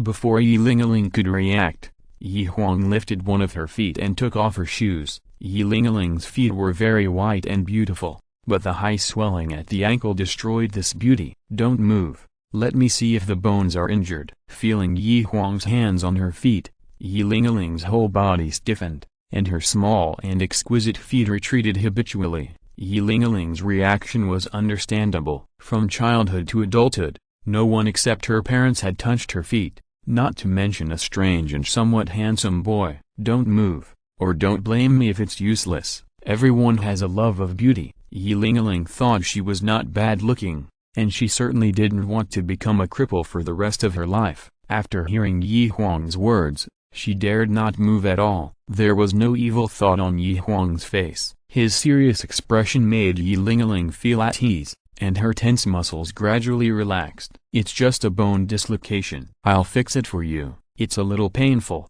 just bear with it." Yi Huang was also familiar with correcting this kind of bone dislocation. "Yeah." The ethereal voice hadn't fallen yet. Yi Huang pulled and twisted his hands, and a click sounded, and the high bulge disappeared in an instant. Yi Ling, who was shrouded in purple gauze, showed a look of surprise in her eyes. He didn't expect that the boy in front of him had such a superb bone-setting technique. Yi Huang took out a piece of cloth from the soul guide, tore it into strips, and then found 2 straight branches and skillfully fixed them to the place where Yi Ling had just dislocated. When Yi Huang finished these preparations, he wasn't rubble when he left. Although it was fixed, Yi Ling still had no ability to walk. "If you want to take her away, you either hug her in your arms or carry her on your back." But both of them inevitably touched Yi Ling's private parts. "Are you willing to come with me? I mean, I can take you out of this soul-hunting forest. If you dare to believe me." Yi Ling stared at Yi Huang in a daze,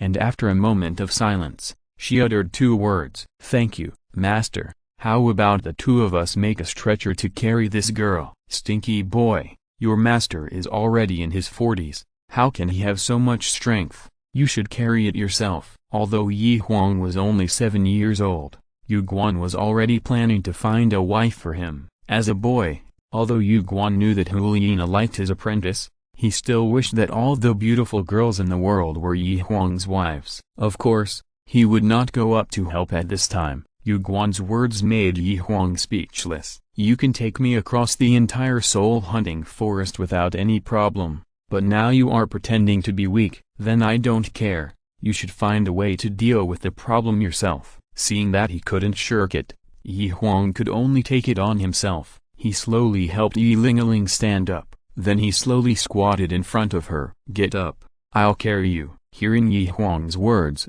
Yi Ling hesitated for a moment, and obediently put her hands on his shoulders. Yi Huang stood up and hugged Yi Ling's hips. "Well, it feels good. Tighten the elastic," Yi Huang commented from an aesthetic point of view. When Yi Huang hugged Yi Ling's hips, he clearly felt that her body became stiff again. Along the way, Yi Huang kept looking for topics to chat in order to break the embarrassment between each other. But Yi Ling was like a topic terminator. No matter what Yi Huang asked, she answered with the briefest words, and then fell into a deep silence, leaving Yi Huang at a loss for words. "What are you doing in this swamp alone?" "Collecting herbs." "Are you a doctor?" "Yes." When the conversation reached a deadlock for the nth time, Yi Huang really didn't know what to say, so he had to keep walking. Yi Huang thought that they would never have another chance to communicate before leaving the soul-hunting forest. But when the 3 of them passed by a bush, Yi Ling, who had been silent, suddenly took the initiative to speak. "Can you help me pick that purple flower?" Yi Huang looked in the direction of Yi Ling's finger, and the purpose and picking method of this flower appeared in his mind. "Okay." Without waiting for Yi Ling to tell him the precautions, Yi Huang walked forward. He skillfully picked off the petals, then wrapped the purple flower with the petals and gently twisted it off. Purple jade flower specializes in treating syncope. When picking, you need to wrap the flower with leaves, otherwise the flower will wither instantly. "Are you a doctor too?" Seeing Yi Huang's skillful technique, Yi Ling asked curiously. "I don't have as much skill as you. I just learned some basics from my master and know him." Because of Yi Huang's skillful technique in picking herbs just now, the 2 of them had more topics to chat about. Whenever they encountered herbs along the way, Yi Huang would stop and help Yi Ling pick herbs. With the shock of Yu Guan's title, the surrounding soul beasts did not dare to approach at all. Yi Ling even directed Yi Huang to take a detour to some places she usually did not dare to go to, and picked some rare herbs. The 2 of them also gradually became familiar with each other because of their common hobbies. "Brother Yi Huang, what are you doing in the soul-hunting forest?" "Oh, the second master brought me here to hunt the second soul ring." "What? The second soul ring?" Hearing this news, Yi Ling's mood could not calm down for a long time. Yi Huang is 2 years younger than her. While she was still feeling proud of her 19th level soul power, the boy in front of her had already become a true great soul master. The three of them walked and stopped, and finally walked out of the soul hunting forest after half a day. Li Ming, who was waiting outside, also drove the carriage over. It was time to say goodbye, and Yi Lingaling felt a little disappointed. Sister Lingaling, we are going back to Wuhan City Academy. Yi Huang also learned along the way that Yi Lingaling collected these herbs to provide free medical treatment to patients, and he admired this kind girl in his heart. In this Buo continent where human life is as cheap as a dog, it is so difficult to have a compassionate heart. Well, goodbye, brother Yi Huang. Come to Tandu City to see me when you are free. Yi Lingaling adjusted her mood and said to Yi Huang, Yi Lingaling has few friends. Yi Huang is his first boyfriend. No, it should be his first male friend. Yes, I will. Keep your word, pinky promise. Yi Lingaling actually lifted the purple veil on her face, with a sweet smile on her delicate face, and stretched out her white and tender little hand like a lotus root. Pinky promise. Yi Huang also stretched out his bronze little hand with a smile on his face. Pinky promise. Stamp. Chapter 38 Punishing the Bully. Are you two done yet? Hurry up and get in the car. Seeing Yi Huang and Yi Lingaling standing outside the carriage and playing childish tricks, Yu Guan lifted the curtain in front of the carriage and urged them. The two of us? Master, aren't we going back to Wuhan City now? Yi Huang tilted his head and asked in confusion. Silly boy, didn't I tell you that I was going to Tandu City to do something? Damn it, how could I forget about this? Yi Huang slapped his forehead and showed a look of regret on his face. He only then remembered that Yu Guan was going to the main hall of Wuhan in Tandu City to arrange for the reception and investigate Zhugubo's whereabouts. Hurry up and get in the car. Oh, I'll be right there. Sister Lingaling, we are also going to Tandu City to do some business. Are you willing to go back with us? Really? That's great. It can save a lot of money. Of course I am willing. Hurry up and get in the car. Yi Lingaling's depressed mood suddenly improved. It doesn't cost much to get here from Tandu City, and it's just an excuse. In fact, what makes me happiest is that I can spend more time with Yi Huang. Let's get in the carriage. Yi Huang stretched out his hand and picked up Yi Lingaling like a princess. Seeing Yi Huang holding Yi Lingaling, Li Ming took a stool from the carriage and put it on the ground to make it easier to get on and off the carriage. Thank you, Uncle Li. You're too polite. Just call me Lao Li from now on. Okay, Uncle Li. He got on the carriage with a brisk step. Yi Huang didn't change his words. As long as someone was good to him, he didn't care about their identity and status. Kid, slow down. It's not like you are going to the bridal chamber. Why are you so anxious? As soon as Yu Guan's teasing words came out, Yi Lingaling, who was embarrassed, buried her head in Yi Huang's arms, and didn't dare to raise her head until Yu Guan walked to the driver's position. After getting on the carriage, Yi Lingaling was still very restrained. After all, it was her first time to ride in such a luxurious carriage. Yi Huang obviously noticed her discomfort, and hurriedly took out the herbs he had picked along the way from his soul guide. Sister Lingaling, look at what we have gained along the way. There are really a lot. When she saw these herbs, Yi Lingaling seemed to forget everything around her for a while, and she carefully sorted them out.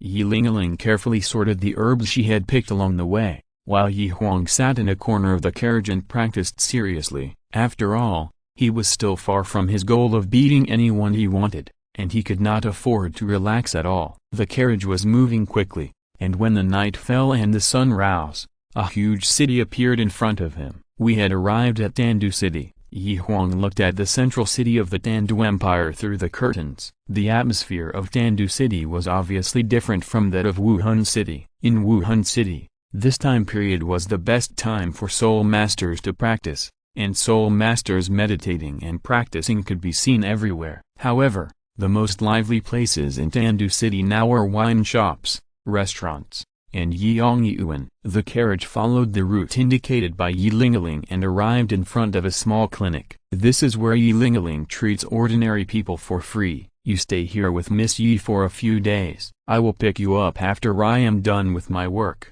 As soon as Yi Huang got off the carriage with Yi Lingaling in his arms, Yu Guan urged Li Ming to drive the carriage away. This, Am I still your real disciple? You are so anxious to get rid of me. Yi Huang looked at the carriage with resentment on his face as it went farther and farther away.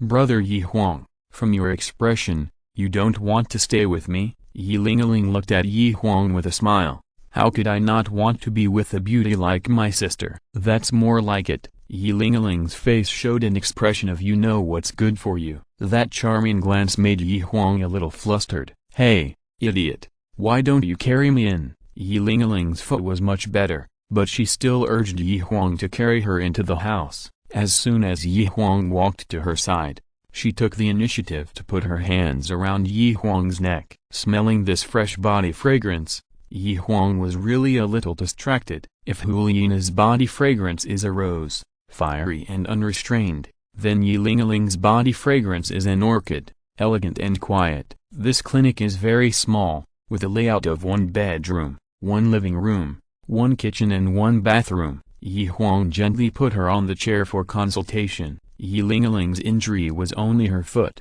which did not affect her sitting. Yi Ling's clinic is only open every evening, Saturdays and weekends. She has to go to junior college to study on weekdays. Today happened to be Saturday. Not long after the door of the clinic was opened, patients who heard the news lined up in a long queue. It was also the first time that Yi Huang saw the magic of the nine-hearted begonia. The petals of the crabapple tree fell, and the ordinary people who came to treat their injuries quickly recovered their health, and there was not even a trace of the injury left. Yi Ling's soul power was still very low. Every time she treated several patients, she needed to meditate and practice before she could continue to treat them. For those sick people, Yi Ling would also use the herbs she picked to try her best to help them heal. With the help of Yi Huang, the speed of treatment was obviously much faster than before. All the work was carried out in an orderly manner. Suddenly, a noisy shouting sounded from outside the clinic.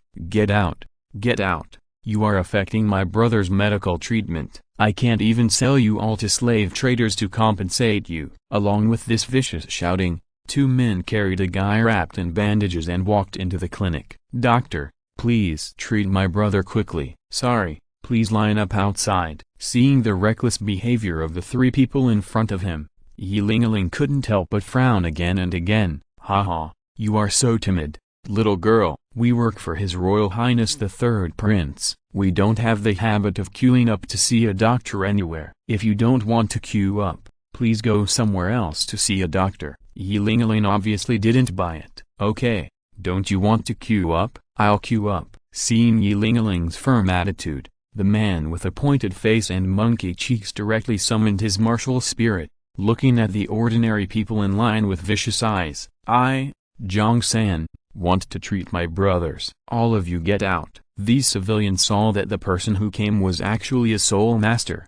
and a soul master. How could they dare to argue, and hurriedly ran out of the clinic. Now there is no one. I am the first. This time it's my turn to treat my teammates. The soul master named Tang San asked with a sneer. Yi Ling took a deep breath and suppressed the anger in his heart. Pointing to the fee standard on the wall, he said coldly, soul masters are injured and see a doctor, 5 silver soul coins each time. Another soul master was directly angry. You bitch, you are so shameless. You are so brave to ask me, Lisi, for money. Just wait and see how I will deal with you, a little bitch. As he said that, the guy named Lisi stretched out his fist and attacked Yi Ling directly. Chapter 39, Telling My True Feelings.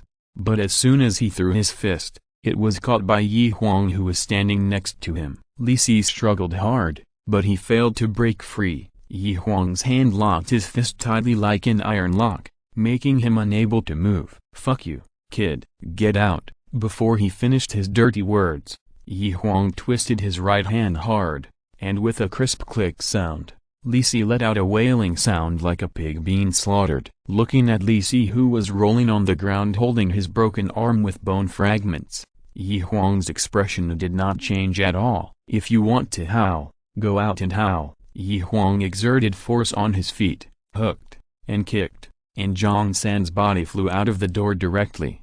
In pain, he fainted on the spot. Hiss. This is too brave. Yi Huang easily subdued Lisi, and Tang San, who was standing next to him, also took a breath of cold air, with a solemn look on his face. The one who can knock Li Si down with bare hands must be at least a strong man at the level of Soul King. Could it be that this seemingly young child is actually a dwarf? Tang San kept thinking about Huang's true identity in his mind. Friend, we are working for His Royal Highness the Fourth Prince. Please help us. Tang San thought about Huang's age and strength, and concluded that Huang was an old monster with strong soul power, so his tone of voice became much more polite. Hee, don't say you are working for the Fourth Prince. Even if you are working for Zhu Yi, I will still beat you up. What a joke. Huang's master is the Pope and Elder of the Spirit Hall. How can a dandy prince suppress him? Okay, Tang San, admit defeat today. The mountains and rivers will not change, and we will meet again. Tang San glanced at Huang coldly, said a cruel word, and hurriedly left the clinic with his two injured companions. Huang didn't take Tang San's cruel words to heart at all. If making cruel words was useful, why would he practice so hard? Fellow villagers, let's continue seeing the doctor. The clinic returned to calm again, and Huang went out to greet these ordinary people to line up again to see the doctor. But these ordinary people were obviously scared. When they saw Huang coming out, they left here in a hurry without caring about seeing the doctor. Young men, you should hide for a while. The subordinate of the third prince, Tang San, was nicknamed the Lawless Madman. He has been rampant here for many years. He will not give up. A gray-haired old man couldn't bear to see Ling,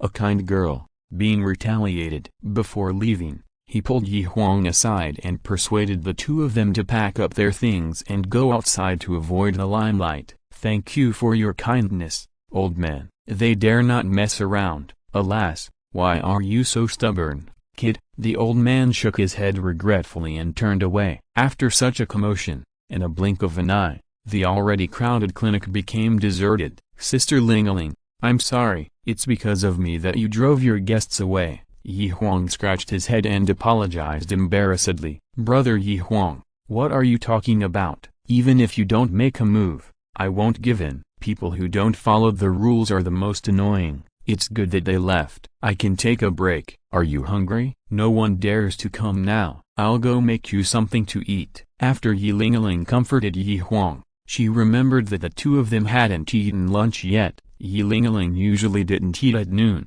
but since Huang was here, she couldn't let Huang starve with her. Your legs are inconvenient, so you'd better sit here honestly. I'll go cook. You? Ling obviously doubted Huang's ability. Why can't I cook? Huang said as he walked into Ling's kitchen. The kitchen was just filled with some rice, potatoes and other foods that could be stored for a long time. Huang steamed the rice skillfully. Then he picked up 2 potatoes, washed them, peeled them, sliced them, and shredded them. Ling leaned against the door, watching Huang, who was concentrating on cooking. There were ripples in her heart, and she was a little dazed for a moment. What kind of boy is this? He can cook, understand pharmacology, and has such a high talent for cultivation. It would be great if I could find a husband like him who can cook and take care of people. Give birth to 2 more babies by then. For the first time in her life, Ling had fantasies about a boy. When Ling was daydreaming,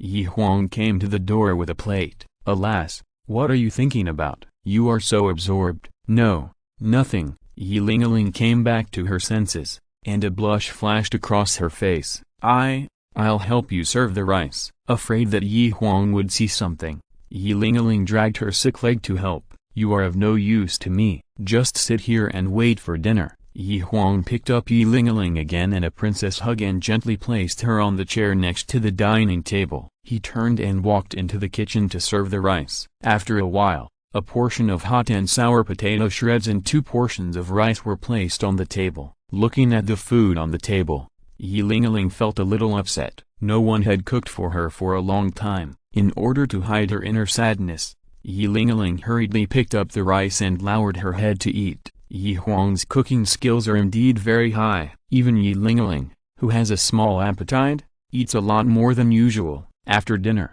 Ling was free and looked at the bright moonlight outside and had a new suggestion. Brother Huang, Why don't we go to the roof to watch the moon? Yeah, okay. Yi Huang came over, and Yi Ling-a-ling opened his arms. Everything was so natural. The moon is beautiful tonight. Every time the moon was full, my mother would take me to the courtyard to watch the moon. Looking at the round moon in front of her, Yi Ling-a-ling fell into memories. I always thought I could live a carefree life. But when I was 6 years old and awakened the nine-hearted begonia, my mother left me and never came back. I always hated her and didn't understand why she suddenly abandoned me, until one day, I found a letter my mother wrote to me before I awakened, and then I realized that I had wronged her. At that time, I realized that my martial soul was exchanged for my mother's life. If I knew it would be like this, I would rather not awaken, Yi Ling-a-ling murmured to herself, as if she wanted to pour out all the grievances in her heart over the years. I'm sorry to make you laugh. After a long time, Yi Ling-a-ling wiped the tears from the corners of her eyes, walked out of the loss just now, and looked at Yi Huang with a shy face. It's better to say it out loud. The past is cleared. The key is to look forward. Since your mother has chosen to fulfill your wish, then you should live well. Yi Huang kept encouraging. Well, I will live well, for the people who love me and the people I love.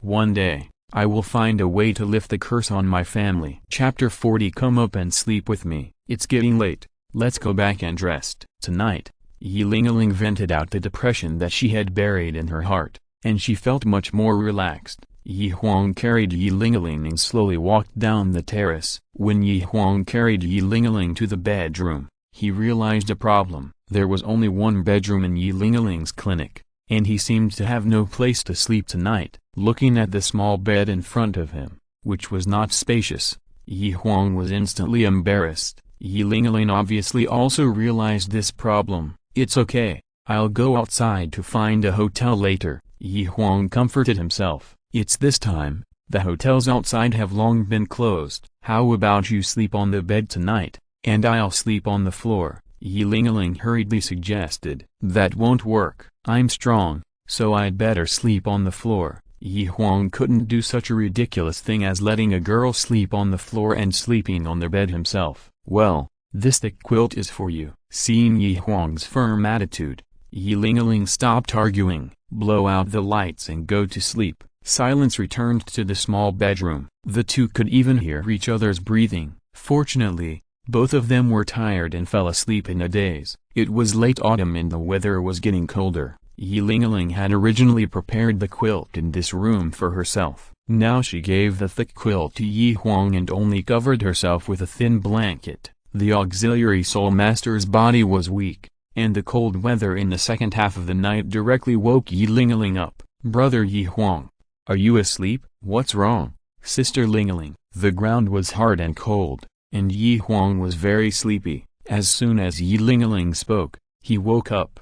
Can you come to the bed and sleep? I mean, we should share a thick blanket. It's too cold at night. I can't sleep because of the cold. That's not good. What's wrong with that? We are all wearing clothes. Are you afraid that I have any intentions towards you? Sure enough, when a woman becomes tough, there is no place for a man. Now that it has come to this, if Yi Huang is still hesitant, he is not a man at all. Besides, sleeping on the floor with only a thin mat is not comfortable. Sister Ling-a-ling, I'm here. Yi Huang came up, and Yi Ling-a-ling subconsciously moved her body to the wall to leave enough space for Yi Huang, and then took out a purple belt and placed it between the two of them. Be honest when you sleep. If you cross the line, be careful or I will hit you. Yi Ling-a-ling waved her pink little fist at Yi Huang with a fierce look on her face but a weak heart. Don't worry, Sister Ling-a-ling, I sleep very well. What you look like when you go to bed at night will be what you look like when you wake up the next day. Hee, I won't believe you. Yi Huang covered the two of them with the thick quilt horizontally. Fortunately, the quilt is big enough, otherwise it really can't cover the two people leaning against the wall. Although Yi Ling-a-ling's words just now were very fierce, when Yi Huang really lay on the bed, her little heart still beat faster. The corners of her mouth were gently curled, and her hands were tightly holding the corners of the quilt. She was so nervous. It was not until Yi Huang's mouth snored slightly that her heart calmed down, and she leaned towards the middle and slowly fell asleep. Since Yi Ling-a-ling's mother passed away, She hasn't slept so soundly for a long time. She felt her whole body was very comfortable, as if she was in her mother's arms, soft and warm. My mother's arms. My mother seems. Yilingling's mind suddenly got a spark, and she suddenly woke up. She didn't know when she had crossed the dividing line and came to Yi Huang's side. Her hands tightly hugged Yi Huang's strong waist,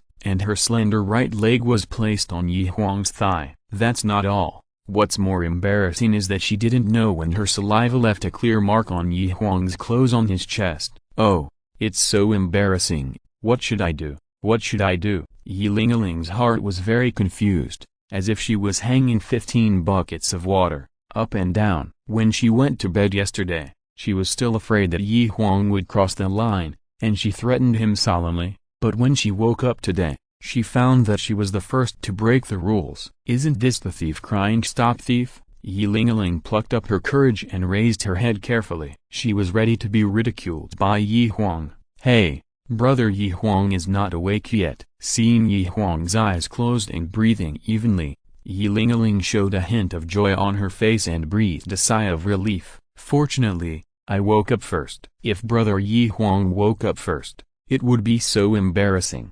Yilingling patted the little bun in front of her and secretly rejoiced in her heart. She carefully took her hands away, then moved her right leg that was pressing on Yi Huang, and tiptoed back to the place where she slept last night. Yilingling was only concerned with escaping from Yi Huang, but she didn't notice that the moment she turned around, Yi Huang's eyelids trembled several times in a row. Good morning, Sister Lingling. Not long after, Yi Huang moved his body, slowly sat up, rubbed his sleepy eyes, and said hello to Yilingling, who was reading on the bed. Good morning, brother Yi Huang. Did you sleep well last night? Not very well. What's wrong? Is it because you're not used to sleeping in a different bed? Yilingling asked with a puzzled look on her face. She had clearly seen Yi Huang sleeping soundly, so how could he not sleep well? It's not because of the change of bed. It's mainly because I felt like I was tied up by an octopus last night. Now my whole body aches. A trace of panic flashed across Yilingling's face, but she quickly returned to normal. It must be because you have traveled a long distance these days and your body is too tired. Yes, that must be the case, Yilingling said seriously. Anyway, Yi Huang didn't catch any evidence against her, and she would never admit that she was the octopus. Seeing Yilingling's serious look, Yi Huang's heart was already filled with joy. He didn't expect Yilingling to have such a lovely side. Well, maybe. Hurry up and get up. Morning is the best time to practice. Don't waste it. Fearing that Yi Huang would continue to dwell on this matter, Yilingling quickly changed the subject. The two practiced their soul power for a while, and after dinner, they opened the door of the clinic. The ordinary people waiting outside also poured into the clinic. Yilingling treated these ordinary people for free, so basically all the patients nearby came here. Life is not easy for these ordinary people at the bottom of society. They save a copper soul coin if they can. But before Yilingling finished seeing the first patient, uniformed footsteps were heard outside the clinic. Then a familiar voice sounded outside the clinic. The royal guard is doing business, and outsiders should stay away. Chapter 41.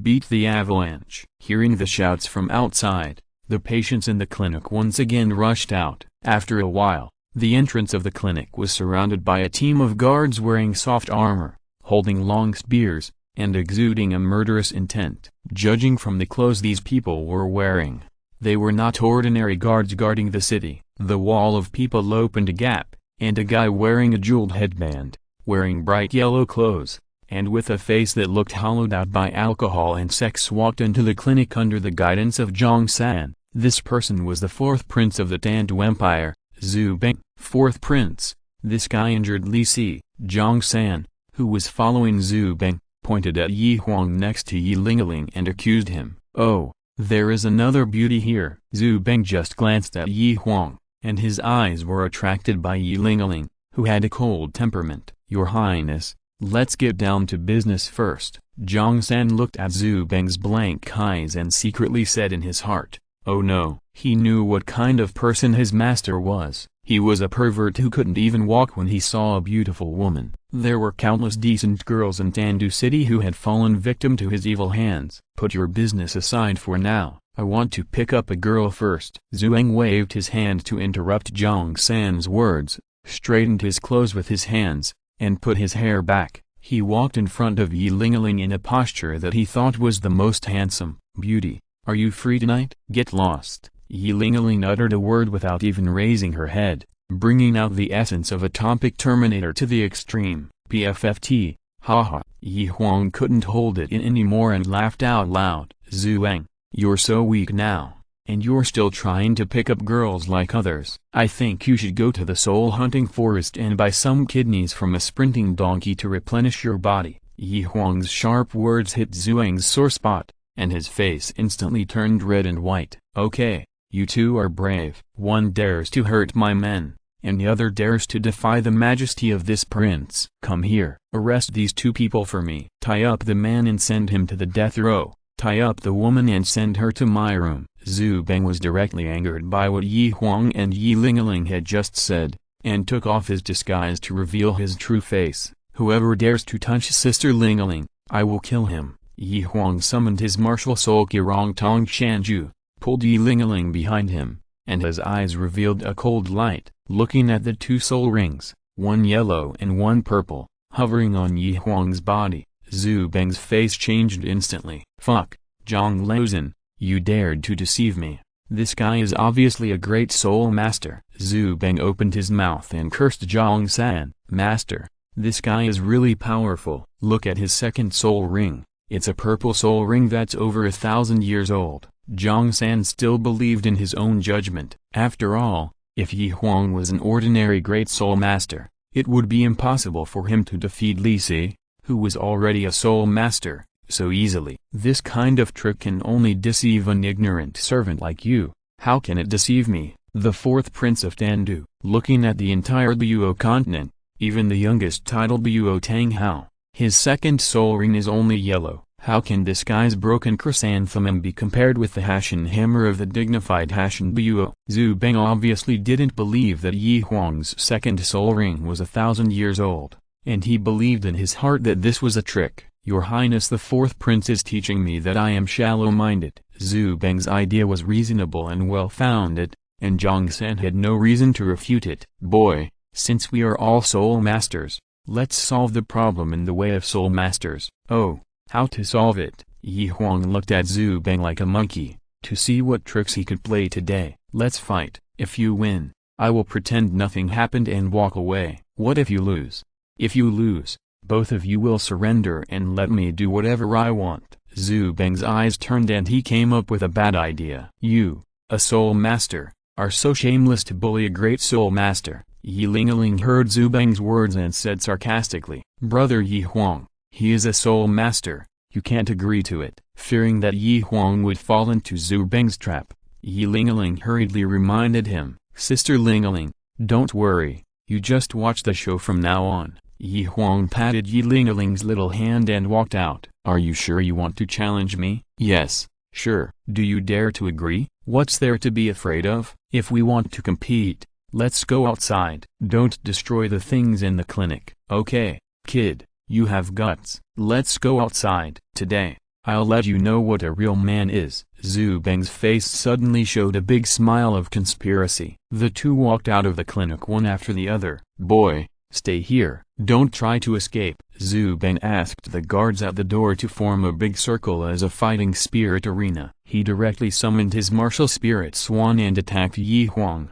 Third soul skill, turn feathers into swords. In order to establish his prestige, Huang used his strongest attack as soon as he came up. In an instant, Huang flew high, dived, and the white sword made of feathers quickly slashed towards Yi Huang. Feeling the power of the sword, Yi Huang showed a trace of contempt on his face. You are really using chicken feathers as a token of authority. You still want to hurt me like this? Open it for me. Yi Huang did not dodge or evade, and he met the feather sword with a punch. Bang! The goose feather sword slashed on Yi Huang's fist, and it was shattered without even scratching the skin. This is impossible. Looking at the scattered goose feathers in the sky, Zhu Beng's face showed an expression of disbelief. "Boy, it's my turn." Huang took advantage of Zhu Beng's daze, slightly bent his legs, and with a sudden force, his whole body bounced towards Zhu Beng. Looking for death, Zhu Beng reacted and kicked Huang with his right leg.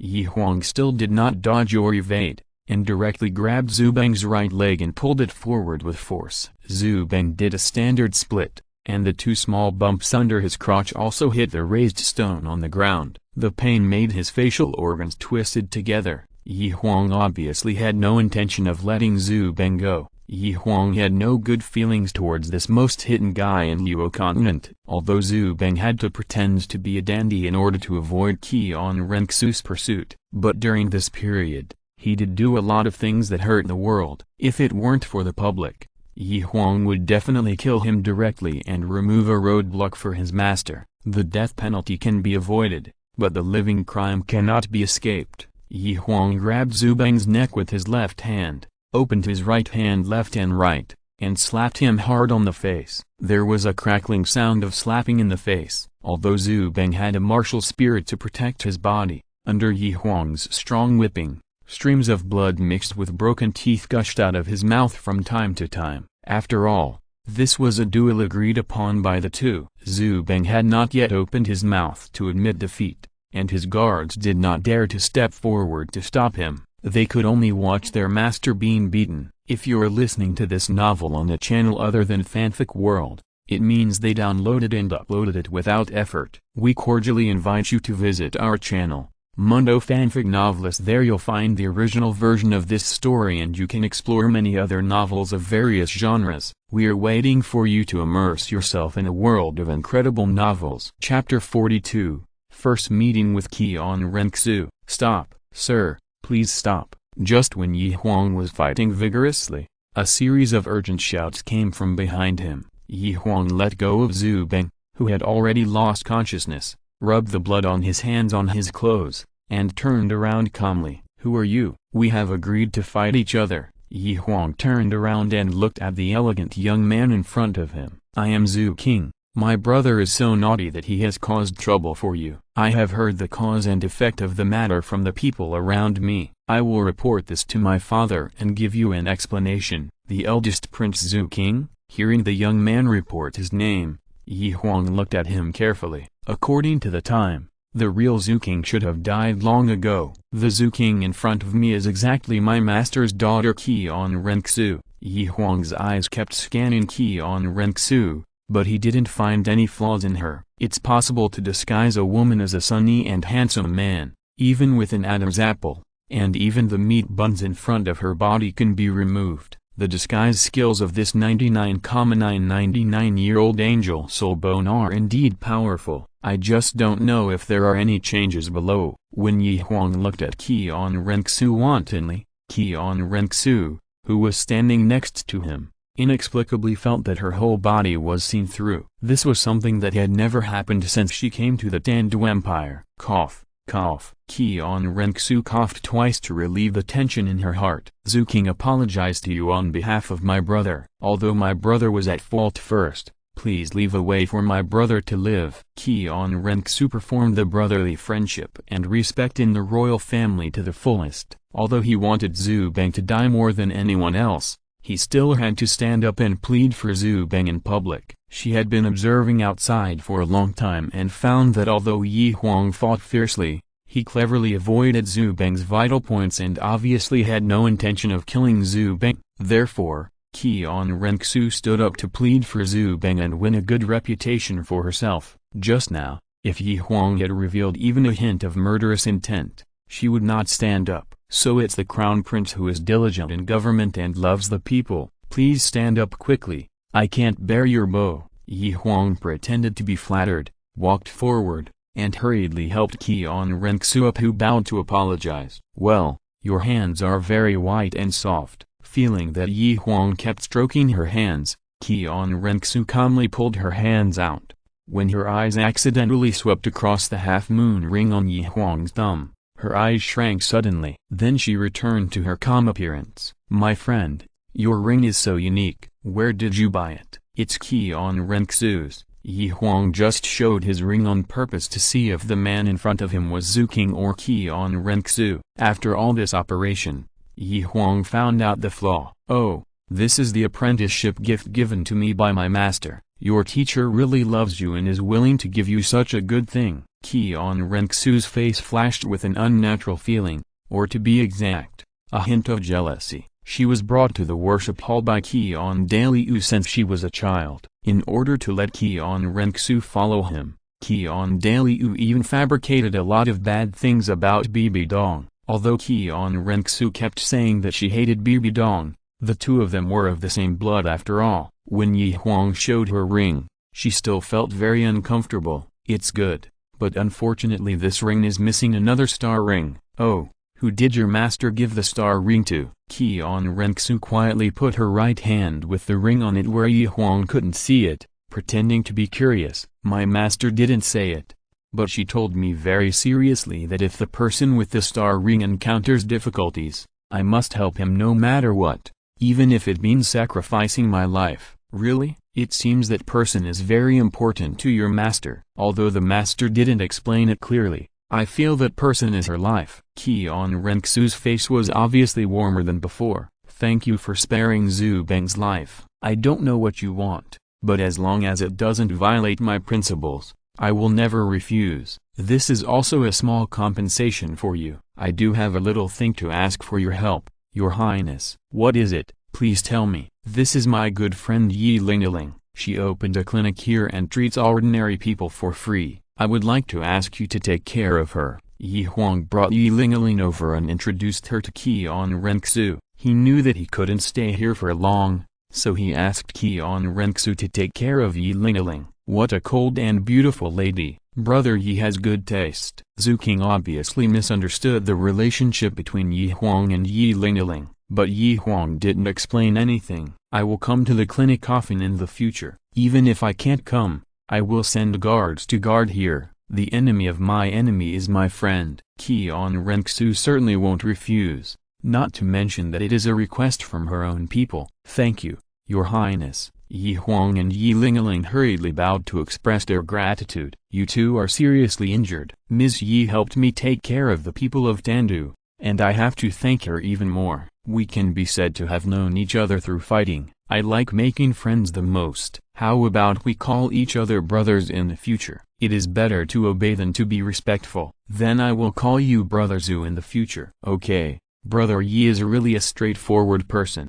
I will take my brother to treat his injuries first. We will sit down and chat when we have a chance." Seeing that Zhu Beng's air intake was getting less and less, Qian Renxu did not dare to waste time anymore. After all, her current identity was Zhu King. As for when Qian Renxu would make a fuss about this matter in the future, that would be a matter for the future. Now that he is here, he cannot let Zhu Beng die in front of her. After seeing Qian Renxu off, the people once again poured into the clinic, and Yi Huang and Yi Lingaling became busy again. Happy times are always so short. When the sun sets, Li Ming's carriage appears in front of the clinic again. Yi Lingaling looked at the carriage in front of the door, and the smile on her face gradually disappeared. Although she had prepared herself for Yi Huang's departure in advance, she still couldn't let it go when the carriage arrived. Yi Huang felt the same way. "Sister Lingaling, I'm leaving." Looking at the depressed Yi Lingaling, Yi Huang broke the silence and spoke. "The two will eventually separate temporarily, and as for whether they will meet again in the future, even Yi Huang himself doesn't know." "Well, will you come back to see me?" Yi Lingaling raised her head, her eyes fixed on Yi Huang's eyes. "I will, as long as I have time. I will definitely come to see you. Pin until we hang ourselves, and we won't change for 100 years." The little fingers were hooked together, the thumbs were pressed together, and a childish word came out of the two people's mouths. Chapter 43, Ziyu's Invitation. This time Yu Guan did not urge the two, but just waited quietly in the carriage. "Goodbye, Sister Lingaling, I will miss you. It is better to suffer a short pain than a long one." Yi Huang gritted his teeth and turned to walk into the carriage. The carriage started and went farther and farther. Yi Huang opened the rear window and stared at Yi Lingaling, who kept waving at the carriage until he could no longer see her. "Huanger, if you like Miss Yi, When you are older, I will come to propose marriage to you and marry her back to Wuhan City. Second Master, you said that again. What's the matter? It's normal for men and women to love each other. You kid, hurry up. I'm still waiting to hold my grandson. Okay, I know, Second Master. Your good disciple is going to practice now. Listening to Yu Guan's endless nagging in his ears, Yi Huang had to use the reason that practice requires quietness to block his mouth. Along the way, Yi Huang practiced crazily. Only when he was practicing could he forget all the unpleasantness. There is a reward for every effort. When Yi Huang arrived at Wuhan City, his soul power had already risen to level 24. In just over a month, his soul power had risen by 1 level compared to when he just got the second soul ring. This was also thanks to the blessing of Yi Huang's powerful first soul skill. Since he got the second soul ring, the blessing of his first soul skill on his own soul power absorption has increased to 20%. As the level increased, the cultivation speed of other soul masters became slower and slower, but Yi Huang was not affected at all. The carriage arrived outside Wuhan City, and Yu Guan got off the carriage and left at the place where he got on. Yi Huang also took the carriage back to the academy alone. From a distance, Yi Huang saw Huliina arguing with a burly man at the door through the window of the carriage. From the look on her face, Huliina was obviously a little unhappy. This was not a big deal. When Yi Huang saw the man pulling Huliina's arm, he was furious. Huliina is now his girlfriend, Yi Huang, and someone dared to touch her while he was away. Uncle Li, please go back to the academy first. I have something to do. Yi Huang jumped off the carriage and rushed towards the direction where Huliina was standing. Boy, get out of the way, take your dog paws away. Yi Huang jumped up and punched the man who was pulling Huliina. Seeing Yi Huang's angry punch, the man did not dodge and punched Yi Huang as well. Bang! When the two fists collided, a dull sound rang out, and a visible air wave rushed to the surroundings, and the dead leaves on the ground under the feet of the two were blown to the surroundings. Thump, thump, thump. Unexpectedly, the man only took 3 steps back like Yi Huang. Although Yi Huang only used the 4th level of strength, it was not something that ordinary people could bear, not to mention that the guy opposite Yi Huang was still in a hurry to fight. Good boy. You are quite capable, try to take my punch again. Yi Huang's face was full of fighting spirit, but before Yi Huang could throw the second punch, Huliina had already stretched out her arms to block him. Brother Yi Huang, stop it. Junior sister, please hide aside first. I have to teach this bad guy who touched you a lesson today. Oh, you misunderstood. He is not a bad guy. He is my brother, Ziyu. Ziyu.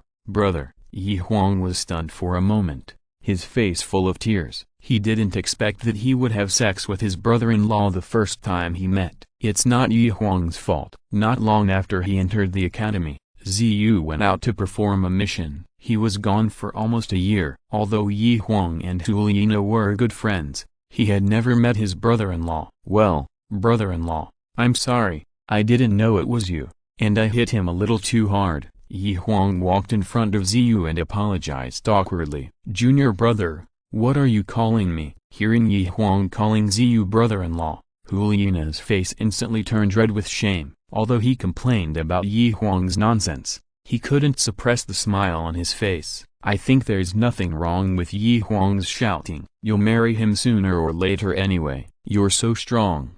You almost broke my hand. Ziyu rubbed his painful arm, walked over, and punched Yi Huang in the chest. Hee, I mistook you for the gangster who bullied my junior sister. By the way, brother Ziyu, I just saw you and my junior sister standing there with unhappy faces. Did something misunderstanding happen?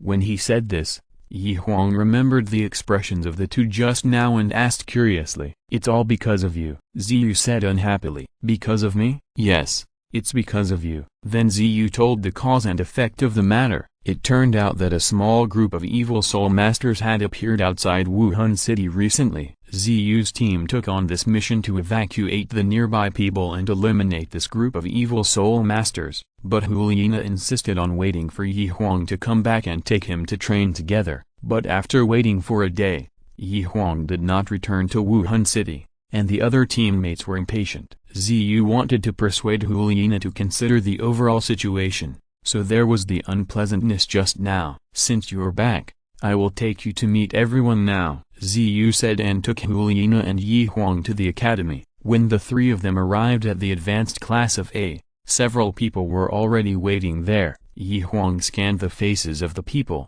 and except for Yan, who was beaten by him, he didn't recognize any of them. Seeing Huang and Huang walk into the classroom with their fingers interlocked, the others looked curious, and Yan's face showed undisguised anger. Boss Ziyu, why did you bring this burden here? He will hold us back, and I don't agree that he will follow us to carry out the mission. Yan was the first to raise his hand to object. It was not easy to have a chance to be alone with Huang, so of course he didn't want Huang to follow, and he would watch the two of them show off their love. Originally, Huang was not very enthusiastic about hunting down evil spirit masters, but he just wanted to take care of Huang's feelings. Now that he was looked down upon by Yan, his competitive spirit was aroused. Haha, what qualifications do you, a loser who is a burden, have to oppose here? Go wherever you want. Boy, say it again. Yan stood up in an instant. Yan's martial soul is the Lord of Fire,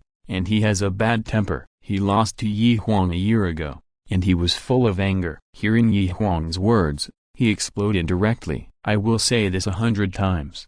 If you are not convinced, let's go to the fighting spirit arena to fight. I could beat you so hard that you couldn't raise your head a year ago, and I can still do it a year later. Huang walked in front of Yan without showing any weakness, with contempt on his face. Ziyu chose to turn a blind eye to the tit-for-tat between the two. It was not appropriate for him to speak for anyone at this time, so he simply let the two of them solve it with force. After all, in the world of spirit masters, whoever has the harder fist has more say. Chapter 44. Yan feels like he is doing it again. Okay, I want to see how you can beat me today. I'll wait for you at the old place. Yan pointed at Huang, turned around and slammed the door and walked out. Everyone knew where the old place Yan was talking about was. Seeing Yan walk out of the door, the other teammates followed him to the small fighting spirit field. They were also secretly curious about what kind of powerful strength Huang, who was several years younger than them, had to conquer a fierce horse like Huang. Brother Huang, are you sure? Yan is no longer the Yan of a year ago. He is now a level 33 fighting spirit master. Huang deliberately stayed until the end, looking at Huang with a worried face. Little senior sister, don't worry, it's not difficult to deal with a small spirit master. Then be careful, if you can't do it, just admit defeat. It's not shameful for a great spirit master to lose to a spirit master. Well, okay, I'll pay attention. Fearing that Huang would worry, Huang also agreed to her request very straightforwardly. When Huang and Huang arrived at the small fighting arena, Yan was negotiating with the teacher of the fighting arena. Huang took a quick look and couldn't help but laugh. It turned out that the teacher on duty today was the teacher Lei Hang from last year. It was just such a coincidence. Hello, Teacher Lei. Do you remember me? Huang walked up to greet him. Are you Huang? What are you doing here again? It seems that Lei Hang had a deep impression of Huang and recognized him at a glance. Teacher, didn't I beat this kid last year? He was not convinced and insisted on fighting with me again, so I came again today. Huang stretched out his hand and pointed to where Yan was standing. I'm afraid it won't work today. The teacher in charge of treatment is not here. I don't care if there is a treatment teacher or not. I must vent my anger today. Yan's temper broke out again. Boy, do you dare to fight me on the stage without a healing soul master? I won't bully you. To be fair, I will only use the first and second soul skills. Yan had long heard that Huang's first soul skill was an auxiliary soul skill. Although he didn't know what the second soul skill Huang had obtained in the soul hunting forest this time, he still had the confidence to beat Huang up. Why not? I'm afraid that you will be beaten up later. Without a healing soul master, it will delay everyone's important matters. That won't do. You are all excellent students in the school. No matter which one is injured, it will be a loss for the academy. If you insist on doing it, then I can only report it to the academy. Lei Hang did not compromise because of their identities. When the three people were in a stalemate, Ziyu, the captain, Let a teammate to come over. Hello, Teacher Lei. This is my teammate Zuyu.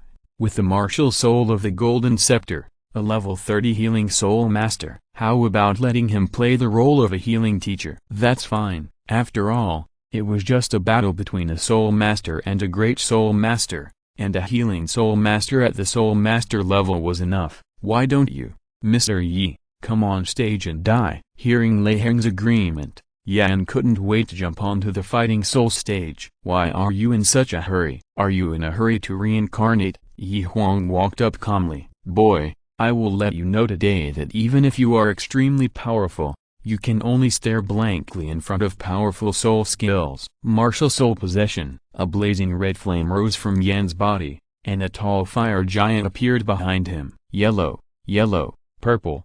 3 optimally configured soul rings kept wandering on the body. Yan's martial soul is the Flame Lord, an ancient top beast martial soul. This martial soul is born with the 2 attributes of fire and earth. Therefore, Yan's martial soul not only has the powerful burning damage of the fire attribute, but also has the powerful attack and defense of the rock and earth attributes. Boy, summon your martial soul quickly to fight me. Yan couldn't wait to take revenge. Satisfy you. Qirong Tong Tianju, a huge golden chrysanthemum appeared, and 2 soul rings, 1 yellow and 1 purple, also appeared. Fuck, 1000-year soul ring. Hiss, this guy must be the incarnation of a soul beast, otherwise, how could he have such a strong physique? Seeing the 2nd soul ring on Yi Huang's body flashing with a thick purple color, except Huliina, the rest of the people were immediately shocked. It seems that when he was fighting with me at the entrance of the academy just now,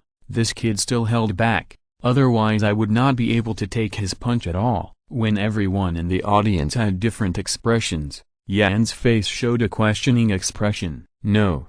It's impossible. This must be a disguised skill. Yan obviously couldn't accept that his love rival was so much better than him. See if I don't beat you back to your original form today. Yan's face was bulging with blue veins, and his eyes showed a crazy look. The 1st soul ring on his body was directly lit up. 1st soul skill, Hell Magma Rush. In an instant, Yan's already tall body swelled again, and the flames on his body also burned violently. Kid, die. Yan jumped directly towards Yi Huang, and the fist trapped in flames hit Yi Huang's head directly. You want me to die? See if you have the ability to do it. Yi Huang was not afraid at all. He clenched his right fist and went straight to Yan. Bang, bang, bang. Sparks flew everywhere. The fists of the 2 collided several times in a row. The flames on Yan's fists had strong burning damage. Others might need to dodge, but Yi Huang didn't need to, because the damage caused by Yan's flames was not as fast as Yi Huang's immortal physique could recover. Thump, thump, thump. Just like last time,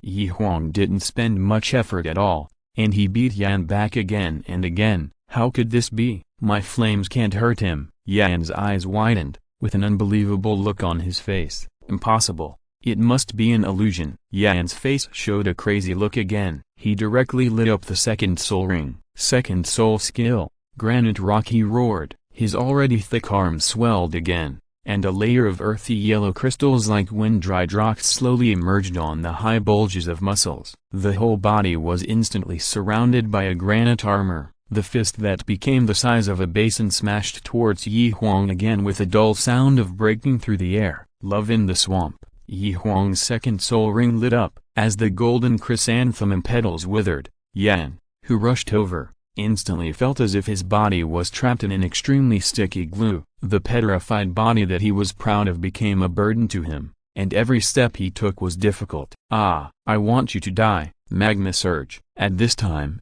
Yan was completely in a crazy state, and he no longer cared about the original agreement and directly used his 3rd soul skill. Crash. The terrifying magma rushed towards Yi Huang.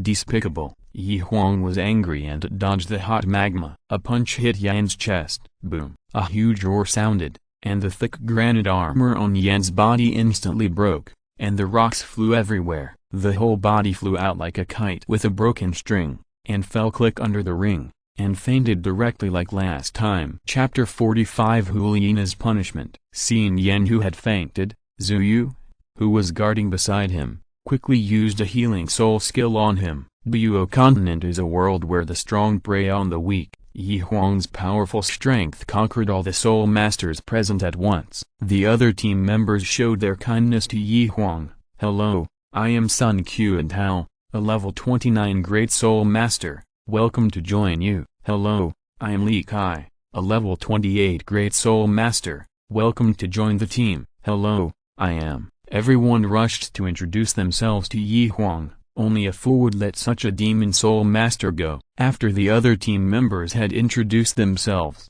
Huang also introduced himself to everyone. When these team members heard that Huang's soul power level had reached level 24, their eyes fell to the ground again. Huang's status in their hearts even exceeded that of the Captain Ziyu. For a moment, jealous words such as human-shaped soul beast, diamond transformation, and pervert blurted out from everyone's mouths and spread throughout the small soul fighting field. Since everyone agrees that Huang joins the team, let's set off tomorrow when Yan's injury is healed. Ziyu just checked Yan's injury and found that it was just some superficial injuries, which would not affect anything. "Huang, you have worked hard all the way, go back and have a good rest." The matter of Huang joining the team was perfectly resolved. Ziyu hurriedly sent him away, fearing that when Yan woke up, he would see Huang and Huliina showing their affection, and vomit blood again, aggravating his injury and affecting tomorrow's travel plan. "Everyone,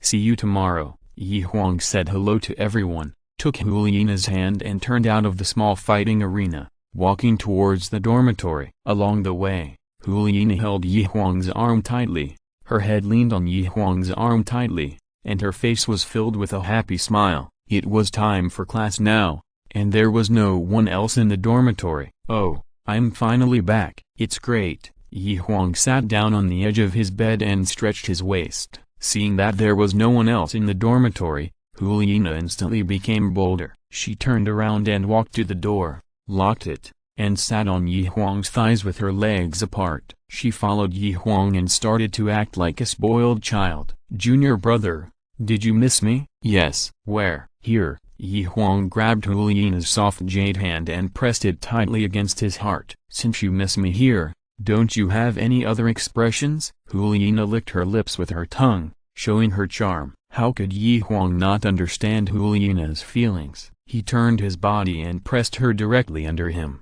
Their lips touched, and they freely vented their longing for each other. After their lips parted, they both gasped heavily. Huliina had gradually fallen in love with this feeling. She twisted her slender and flexible waist, turned her legs, and directly pressed Huang under her. "HMPH.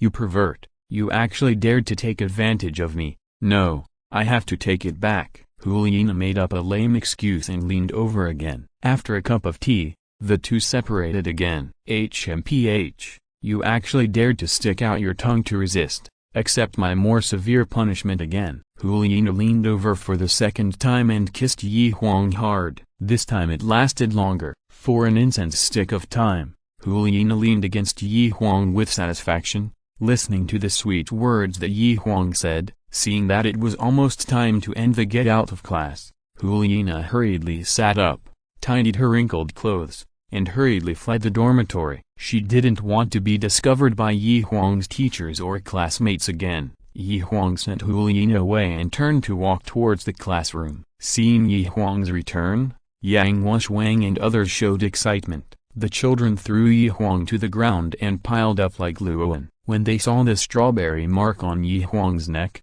they teased him and said that Huang was a bad guy who valued love over friendship. After everyone finished laughing, Yang Wang took Huang aside and asked him in detail about the soul skills he had obtained this time. In his mind, Huang's status was no worse than that of his own grandson Yang Poten. Hearing that Huang had obtained such a powerful soul skill, he was secretly happy for him. Yang Wang agreed to Huang's request to take a leave to train with Ziyu and others. In Yang Wang's view, Huang's soul power has far exceeded that of his peers. It would be more beneficial for him to settle down properly and have more actual combat. The next morning, when it was still light, Huang got up and rushed to the school gate. This was the gathering point he had agreed to with Ziyu and others yesterday. Huang thought he had gotten up very early, but when he arrived at the school gate, he found that everyone except himself had arrived. Even Yan, who was beaten by him yesterday and had old wounds all over his face,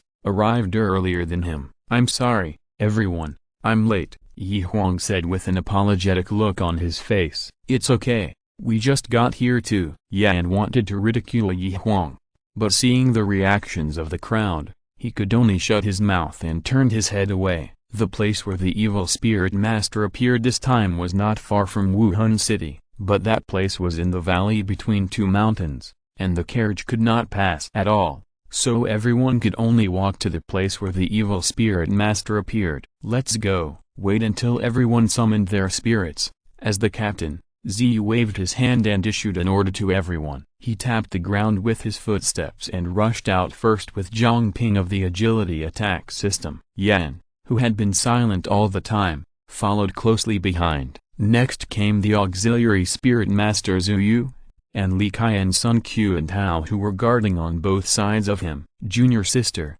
let's go too." Seeing that everyone had already set off, Huang held Hulina's hand tightly, exerted his strength with his legs, and chased after everyone. At the beginning, everyone's speed was still very fast, but not long after, as the soul power was consumed in large quantities, everyone's speed gradually slowed down. Seeing this situation, Huang, who came from behind, hurriedly used his first soul skill on everyone one by one. There was no other way. Huang did not have the ability to do many things at the same time, so he could only add one by one, not even Yan. When Huang's first soul skill fell on Yan's head, he wanted to say something, but he opened his mouth and said nothing. Feeling the pure soul power entering the body, everyone's spirit was shocked, just like suddenly drinking a bottle of ice-cold pulse in the dry desert, and the whole body was comfortable. With the help of Huang's soul skills,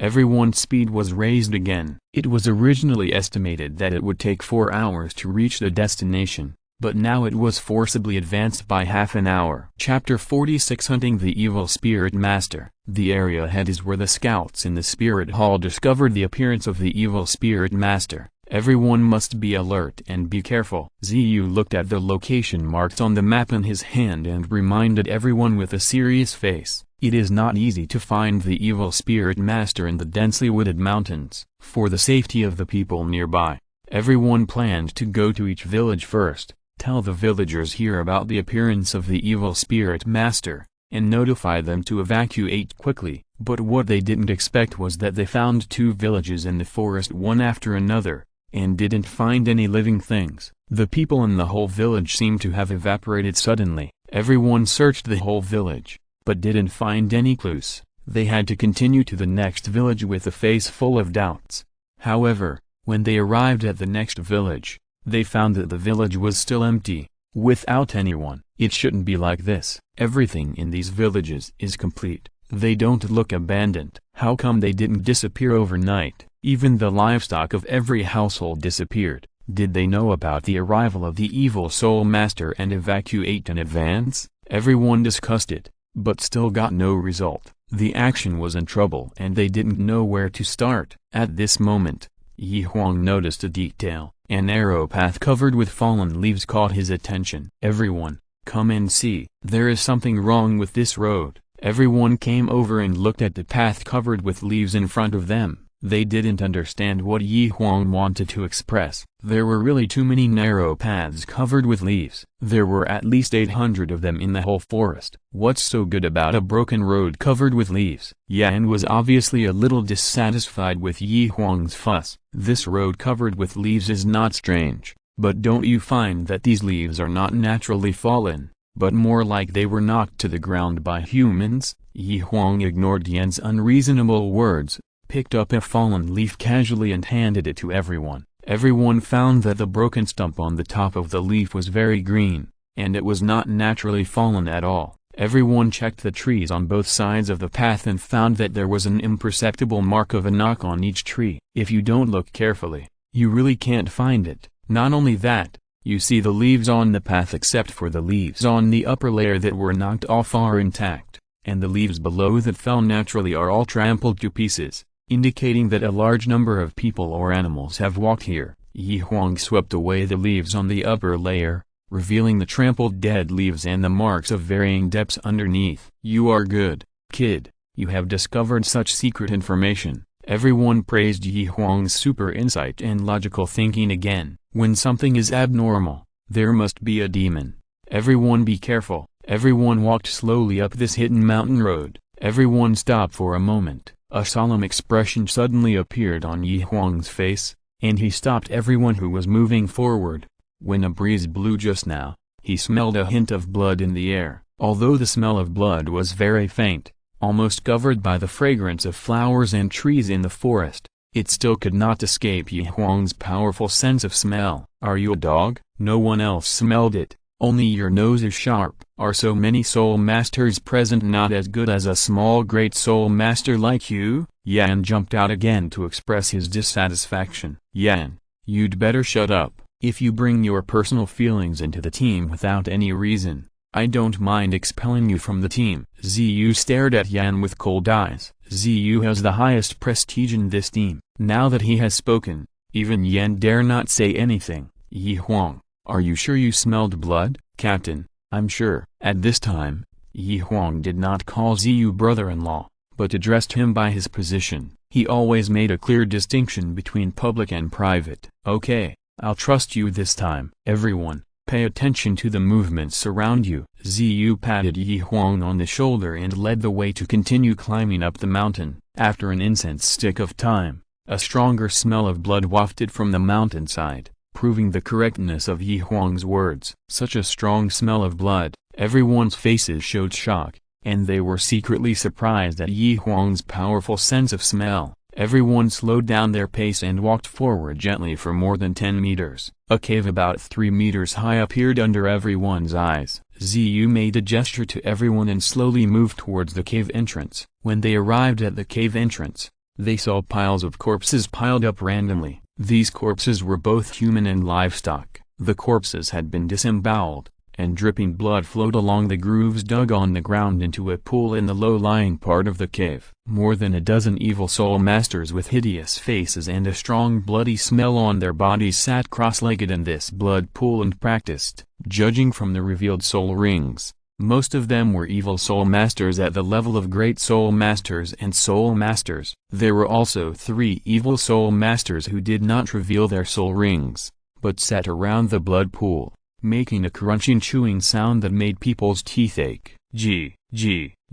Weird and crazy laughter came out from the 3 people from time to time, echoing in the cave, making people shudder. Looking at the miserable scene in front of them, the anger in the hearts of the people outside the cave was already burning, and they wanted to rush in now and cut these bastards into pieces. Huang took out the big bow in the soul guide, and 3 fine steel arrows had already been hung on the bowstring by him, aiming at the 3 evil soul masters who did not reveal their soul rings. The bowstring was taut, and it made a painful groan. As long as Ziyu gave an order, he would release the arrow in his hand without hesitation and kill these beasts who were worse than pigs and dogs. Kill. While the 3 evil soul masters who did not reveal their soul rings lowered their heads to talk, Ziyu let out an angry roar. In an instant, 3 streams of light flew out from Huang's hands. Swish, puff. A bloody hole instantly appeared on the forehead of the 3 evil soul masters who were eating the heart. The fine steel arrow had pierced through the eyebrows of the 3 people, and the remaining force was nailed to the stone wall of the cave, making 3 ding, ding, ding sounds of metal clashing. Yellow and purple soul rings appeared instantly, and the gorgeous soul skills directly blasted into the blood pool. Everyone rushed into the cave with the momentum of a tiger descending from the mountain. They fought with the evil soul masters in the blood pool. Although these evil soul masters are numerous, their soul power is quickly acquired through the secret method of blood, and their combat effectiveness is not at the same level as Ziyu and others. After a burst of killing, the dozen or so evil soul masters on the scene had been killed by everyone. Ziyu and Huang's auxiliary soul skills were sprinkled on everyone, accelerating the recovery of everyone's injuries and soul power. Chapter 47, Fighting Soul King Evil Soul Master. This cave is a mother and child cave, small outside and large inside. in the shape of a gourd. After searching every corner of the cave outside and finding no survivors, the group continued to search the cave inside. "Captain, there is a little girl still alive here." Yan, who was the first to enter the inner cave, shouted to the people who had not yet entered the inner cave. Hearing Yan's shout, everyone happily rushed to the inner cave. "Where is it?" Everyone thought that all the villagers had been killed by the evil soul master, and their mood was already very heavy. Unexpectedly, there was still a survivor here. It was really a pleasant surprise. "Behind this pile of bones. I'll go and bring her over." Yan quickly crossed the piles of bones and walked to the corner of the cave. A short little girl in tattered clothes curled up there, maybe because of fear, or something else. The girl lowered her head, and even when Yan called her, she didn't raise her head. "Little sister, come to your brother quickly. All the bad guys outside have been killed by the brothers." Yan walked over gently, fearing that he would scare the girl, and his voice was more gentle than ever. His eyes were fixed on the girl, not noticing the blood-red mist in the air in front of her. Yan walked up to the girl, bent down, and stretched out his hand, ready to pick her up. At this moment, the girl's head, which had been lowered, suddenly raised up, with a strange smile on her face. "No, retreat quickly, she is an evil soul master." Yan's expression instantly changed from gentle to fear. With a loud shout, the soul power in his body suddenly burst out, and he tried to retreat. "It's too late to retreat." A hoarse male voice like a broken gong came from the mouth of the evil soul master in front of Yan. A red light flashed in the eyes of the evil soul master, and a ball of smelly black blood spurted out of his mouth towards Yan. The blood-red mist floating in front of the evil soul master instantly condensed and turned into a strange blood net, directly trapping Yan, who was trying to retreat. Yan struggled hard, and the flames all over his body burned the blood net, emitting waves of disgusting burnt smell. As long as Yan is given some time, he can break free smoothly, but this evil soul master obviously will not let his carefully designed trap go to waste. At the moment when Yan was trapped, a dark dagger suddenly appeared in the evil soul master's hand, and stabbed at Yan's forehead as fast as lightning. This change was too fast, and the others did not react at all for a while. No, seeing that Yan was about to die under the dagger, everyone screamed in pain. The dagger quickly grew larger in Yan's eyes and was about to pierce his brain. A terrifying breath of death had enveloped his whole body. Yan seemed to see the god of death waving at him in front of him. It was said that it was too late, and at the critical moment, a sharp whistle sounded from behind Yan, and two cold rays of light with a hint of coolness bypassed Yan's neck, and the soldiers split into two groups and pointed directly at the evil soul master opposite. Huang, who was behind the crowd, discovered the crisis first and shot the arrow in his hand in time, giving Yan a chance. This sudden change disrupted the rhythm of the evil soul master. The flames on Yan's body suddenly erupted, instantly burning away the blood mist trapped on his body. He quickly left the battlefield. Seeing that the hunt was hopeless, the evil soul master stopped attacking and let out a sharp, piercing laugh. His entire body slowly grew from the appearance of a child to the height of an adult. A large knife as big as a door panel also appeared in his right hand. 1 white,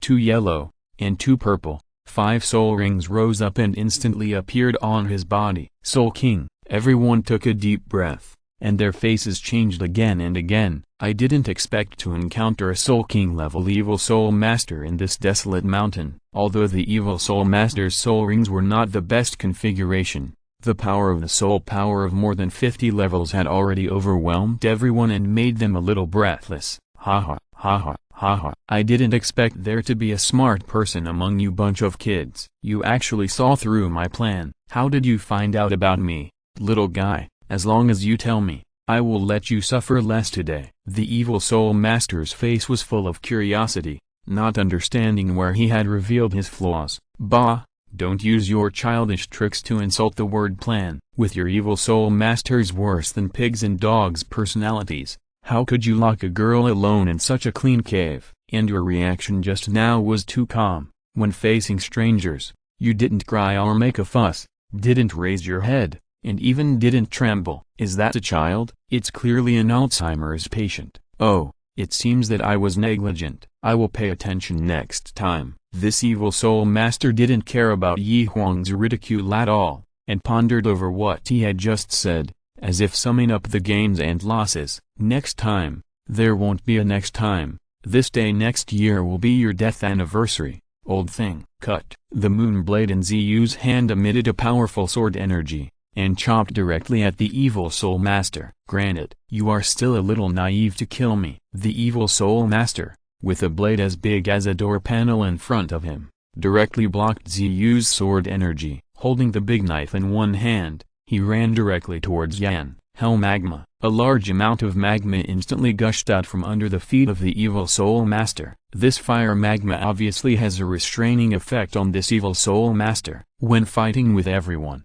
his eyes were constantly staring at the magma under his feet, always avoiding the sneak attack of the magma on the ground. Fox charm. Taking advantage of the distraction, Huang seized the opportunity to display her soul skills. 2 golden rays of light shot out from Huang's eyes. The eyes of this evil soul master suddenly became blurred. Golden swallow flying feathers. Zhongping, the great soul master of the agility attack system at the side, seized this fleeting opportunity and sent out golden feathers, trying to blind the blood-red eyes of the evil soul master. At this time, Li Kai and Sun Q and Tao also attacked from both sides. Wild boar roar. Giant blade attack. The soul power gap between Huang and this evil soul master was too big. Before everyone's soul skills fell on him, the evil soul master woke up. Looking at the incoming soul skills without the slightest panic, he swept the big knife in his hand and blew Li Kai and Sun Q and Tao away in an instant. It hit the white bones in the cave, splashing bursts of dust. Then, the 4th soul ring on the evil soul master lit up instantly. The 4th soul skill, the creation of the world. The evil soul master raised his sword high with both hands, jumped up suddenly, and chopped at Yan, who was unable to move. Facing this thunderous blow, Yan's face changed color instantly. If he was hit by this sword, he would be seriously injured if not killed. Chapter 48, Demon Slayer Division. The situation was urgent. Huang, who had just used his soul power to bless everyone, didn't care about anything else. He exerted force on his legs, flew into the air, and kicked the evil soul master's head fiercely with his right foot. If the evil soul master continued to attack Yan at this time and didn't come back to help, under Huang's clever attack, it is estimated that even his head would be kicked to pieces. Huang was forcing him to give up Yan and attack himself instead. Obviously, this plan of surrounding Wei to save Zhao was very successful. The powerful knife that was chopped at Yan paused for a moment and turned to hit Huang, who was more threatening to him. Ah! Huang roared, and all his strength was gathered in his right fist, hitting the side of the big knife directly. Bang! A deafening sound rang out instantly, echoing in the cave, and the energy wave visible to the naked eye swept the entire cave, bringing up clouds of dust. With this huge roar, Huang and the evil soul master flew backwards at the same time. Bang! Bang! The 2 roars of hitting the mountain wall rang again. Small pieces of stone, under the collision of the 2, rolled down from the mountain wall and fell to the ground, making a ding-dong sound. Ugh!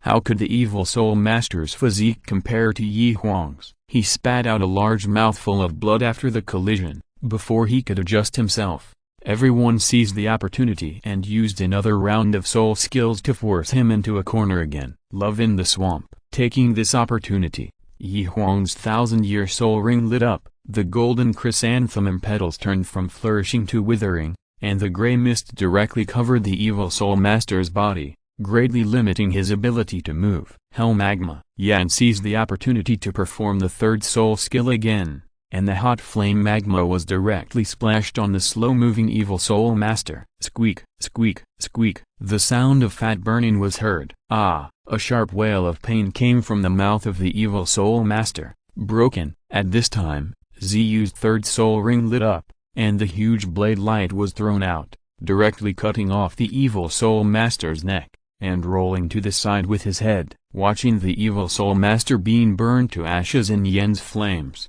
everyone sat on the ground without caring about their image. This battle was too dangerous. If Huang hadn't joined, everyone would have ended up with no return. Finally killing the last evil soul master, Ziyu collected all the heads of the evil soul masters on the ground and put them into a special soul guide. These heads can be exchanged for a lot of things when they return to the Demon Slayer department of Wuhan City. Everyone found some dry firewood from the woods, poured kerosene on it, covered these innocent people, and after lighting them, they supported each other and walked out of the cave. This also prevented the corpses from rotting and causing big trouble. When the fire in the cave was extinguished and everyone was ready to go down the mountain, Yan stood up and blocked Yi Huang's way. "Yan, what are you going to do? Do you want to repay kindness with enmity?" Huliina protected Yi Huang behind her like a hen protecting her cubs, staring at Yan fiercely. The others also stopped and looked at Yan with puzzled faces. They didn't understand why Yan wanted to pick on Yi Huang at this time after Yi Huang had saved him several times in a row. "Why did you save me just now? I've been looking for trouble with you. Why did you save me again?" Yan's eyes were fixed on Yi Huang, not caring about the strange looks from others. "It's very simple. We are a team outside. We prosper together and suffer together." Hearing Yi Huang's words, everyone's faces showed a look of sudden enlightenment. Although Yi Huang's words were few, he spoke the truth of a team wanting to survive for a long time. "Thank you for saving me, but I still won't give up, Nana." Yi Huang walked down the mountain, and Yan's belated thanks came from behind. "You're welcome. Junior sister is mine, and if you pester me again next time, I will still beat you up. Haha. You two are so funny." Listening to the two people's indifferent conversation, everyone else laughed kindly. Everyone walked down the mountain, rested for a while, and when their soul power recovered, they rushed to the academy. By the time everyone returned to the academy, it was already dark. "It's getting late. Let's go to the Demon Slayer division tomorrow to exchange for rewards."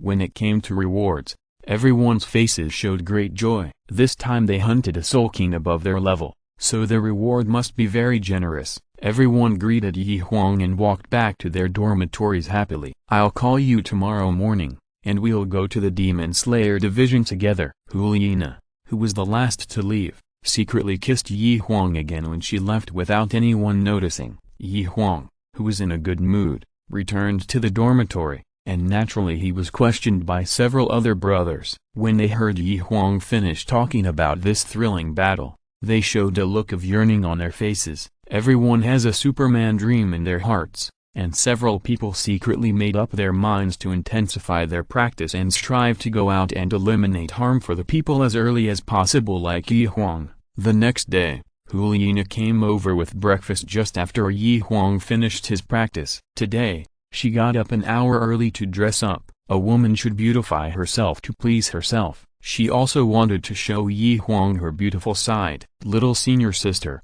you are so beautiful today." Seeing Huliina in front of him, Yi Huang couldn't help but stare at her. "Humphrey, your words seem to mean that I was not beautiful before." "How can that be? You were beautiful before, and you are even more beautiful today." Yi Huang put his arms around Huliina's tender waist, his eyes full of love. "That's more like it. A reward for you." Huliina stuffed the buns bought from the cafeteria into Yi Huang's mouth. "Is this bun delicious?" "It's delicious, but I think the other two buns are more delicious." Yi Huang hugged Huliina and looked at the two white and tender buns that came into his eyes. He couldn't help but feel a little dry in his mouth. His throat moved slightly, and he swallowed his saliva unconsciously. "You pervert." Huliina looked forward along Yi Huang's gaze, found the focus of his gaze, and her face was instantly covered with a blush. "Do you want to eat?" Huliina's seductress nature was revealed. "Yes." "Not now. I'll give it to you when you're older."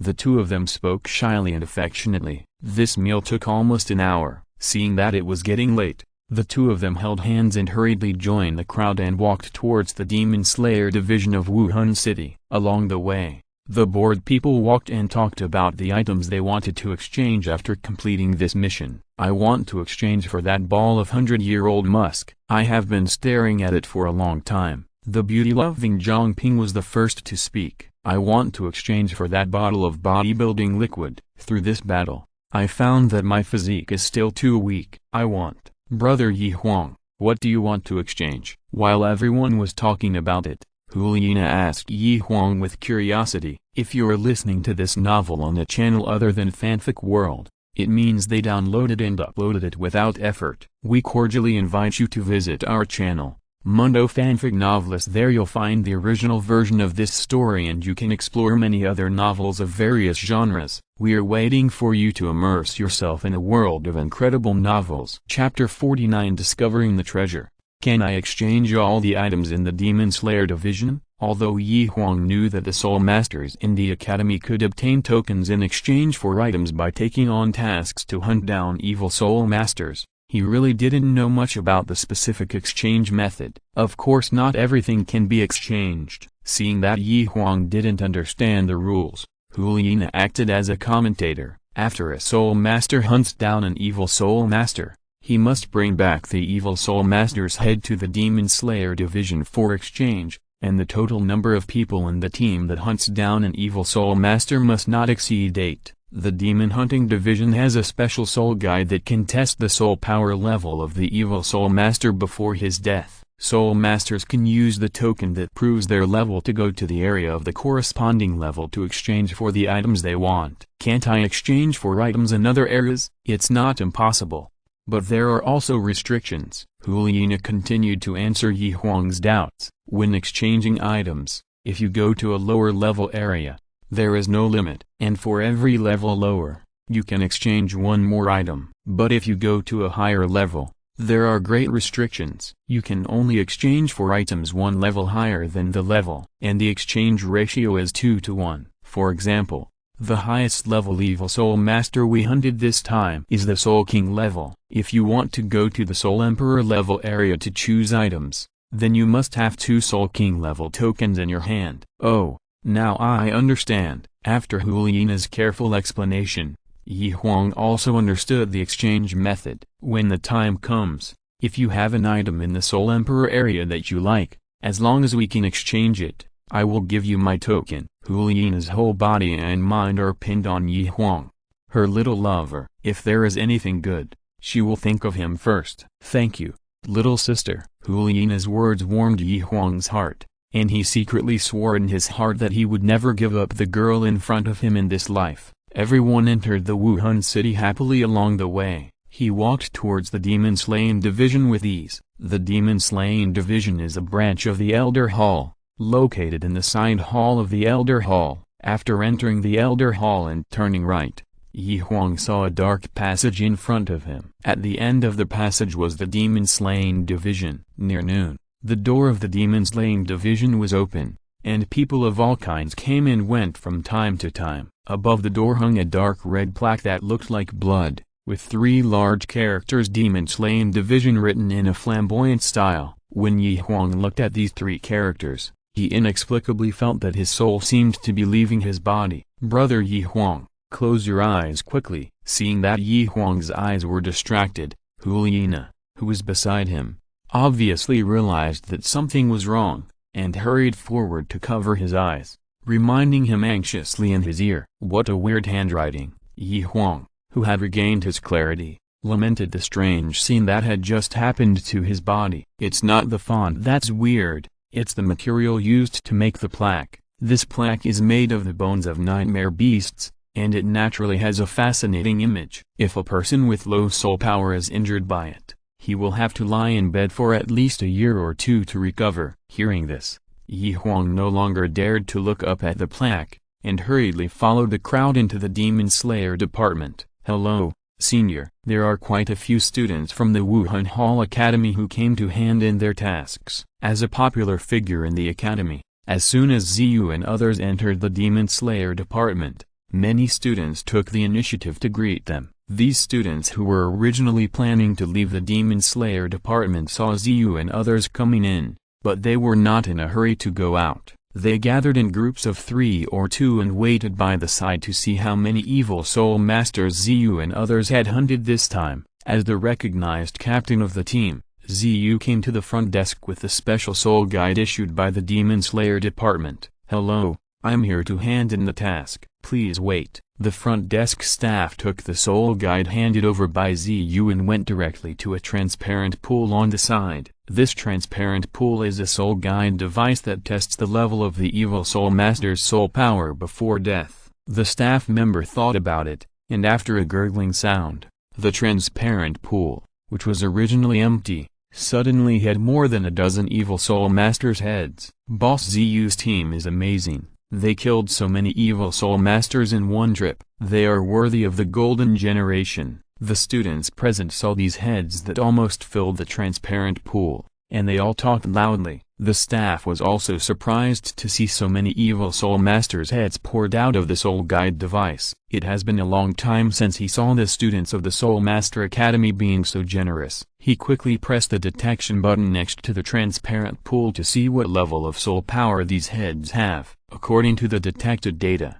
the soul guide device will display different colors. Starting from the Soul Master level, it will display white, red, orange, yellow, green, cyan, blue, purple, and the highest level of gold. Some of them will show several vertical lines in the corresponding area. Oh my god, what did I see? Boss Ziyu and his team actually killed the Soul King level evil soul master this time. When the green area of the soul guide showed a green line, the other students at the scene opened their mouths wide and screamed in shock. The Soul King level evil soul master is 2 levels higher than Senior Ziyu's team. Congratulations, you can go to the Soul King level area to choose prizes. The staff handed 8 green tokens to each team member. They walked into the prize area with envious expressions from other students. It was also Huang's first time to come in. He did not go straight to his favorite items like other people, but slowly searched from the lowest level area to see if he could find the items that suit him. After everyone had chosen their favorite items and walked out,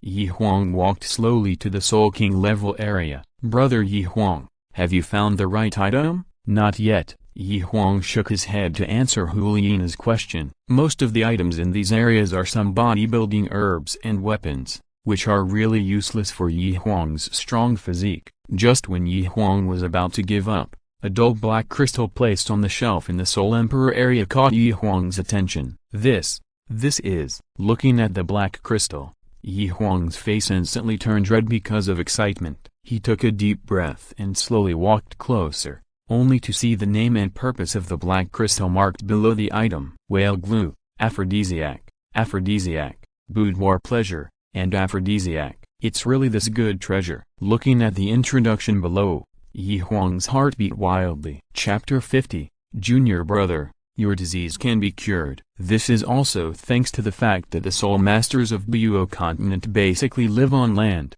and they don't see many sea soul beasts, and they haven't discovered other uses of whale glue. Otherwise, such a treasure would not be Huang's turn. This kind of whale glue that is 10,000 years old is extremely rare. It can only be produced on the bodies of 10,000-year-old whale soul beasts in the deep sea. It not only has the effect of strengthening the body and expanding the meridians, but also before absorbing the soul ring. As long as you take a soybean-sized whale glue, the body can bear at least 500 years of soul beast years. Little sister, I found a treasure. Quickly give me your token. I want to exchange it for this thing. Huang picked up the black whale glue, sneaked in front of Hulina, and showed off the treasure he found to her. Are you sure you want to exchange 2 Soul King tokens for this ugly thing that is not very useful? Hulina blushed when she looked at the introduction on the shelf. Sure and sure. This thing. You and I both need it. Here you go. Unable to bear Huang's increasingly vulgar expression, Hulina handed the token to Huang, turned around and ran out of the Demon's Lane division. Before leaving, she stomped lightly on Huang's feet. HMPH, junior sister really doesn't know what's good. There will be times when you beg me to give them to you. Huang muttered softly, handed the 2 Soul King tokens to the staff at the exit, and under the staff's strange eyes, picked up the whale glue and walked towards the crowd openly. Huang, you look so smug. What kind of treasure did you exchange for that makes you so happy? Yes, you're so happy that your mouth is grinning from ear to ear. Everyone teased Huang. It's nothing, it's just a piece of whale glue. Huang smugly showed off his gains. He didn't hide anything, because these people didn't know the real purpose of whale glue anyway. Whale glue. You actually exchanged it. Everyone looked at Yi Huang in surprise. It was because this piece of whale glue was too famous. It could be said to be the internet celebrity among all the exchange items. This piece of whale glue had been in the Seoul Emperor area for decades. Other items had been exchanged one after another, but this one had never been exchanged. The function of this thing was really embarrassing. Young soul masters were reluctant to exchange it because they didn't need it, and those old soul masters who could use it couldn't bring themselves to exchange it. Hearing that Yi Huang had exchanged for this thing, several boys showed different expressions on their faces. Even Yan, who had always disliked Yi Huang, had a subtle change in his expression, and his eyes were full of sympathy when he looked at Yi Huang, who would take something they don't need. Yi Huang took it, which indirectly showed that he had a need in this regard. Otherwise, who would spend a lot of money to exchange for that thing at such a young age? Since everyone has exchanged for the items they like, just go back to the academy and do what you should do. Ziyu, a doting sister-loving man, was afraid that his sister Huliina would be embarrassed, so he directly opened his mouth and drove everyone away. When everyone left, only Ziyu, Huliina and Yi Huang were left at the scene. Yi Huang, no matter how sick you are, you should see a doctor. I believe you will get better soon. Ziyu came over, patted Yi Huang on the shoulder, said something inexplicable, and turned and left. He wanted to leave more time for Huliina and Yi Huang. After all, this matter was more about the two of them. Brother Yi Huang, that thing doesn't work because you are still young. It will be fine when you grow up. Don't use these strong medicines now. Everyone had left, fearing that Yi Huang would do something to force the issue. Huliina hurried forward to remind him. He was so happy just now that he didn't pay attention to the expressions of others. It wasn't until Huliina said what she said just now that he came to his senses. Junior sister, you misunderstood. This is not for me. Yi Huang showed a helpless expression on his face. It's good that you don't use it yourself. Hearing that Yi Huang was not exchanging whale glue for himself, Huliina breathed a sigh of relief in her heart. Then are you giving it to Elder Yu or Elder Gui? Huliina asked Yi Huang curiously. Yi Huang lost both his parents when he was young, and the only older men around him were Yu Guan and Gui Mai. Junior sister, what are you thinking about? This is not prepared for the two masters. Then who are you? This is prepared for Hu Yanzhen, the boss of our dormitory. Hu Yanzhen? Oh, what a poor child. He has had this disease since he was a child. Huliina obviously misunderstood what Yi Huang meant. Junior sister, you are thinking wrongly again. This thing is not only used in that aspect, but also has other uses. As he said,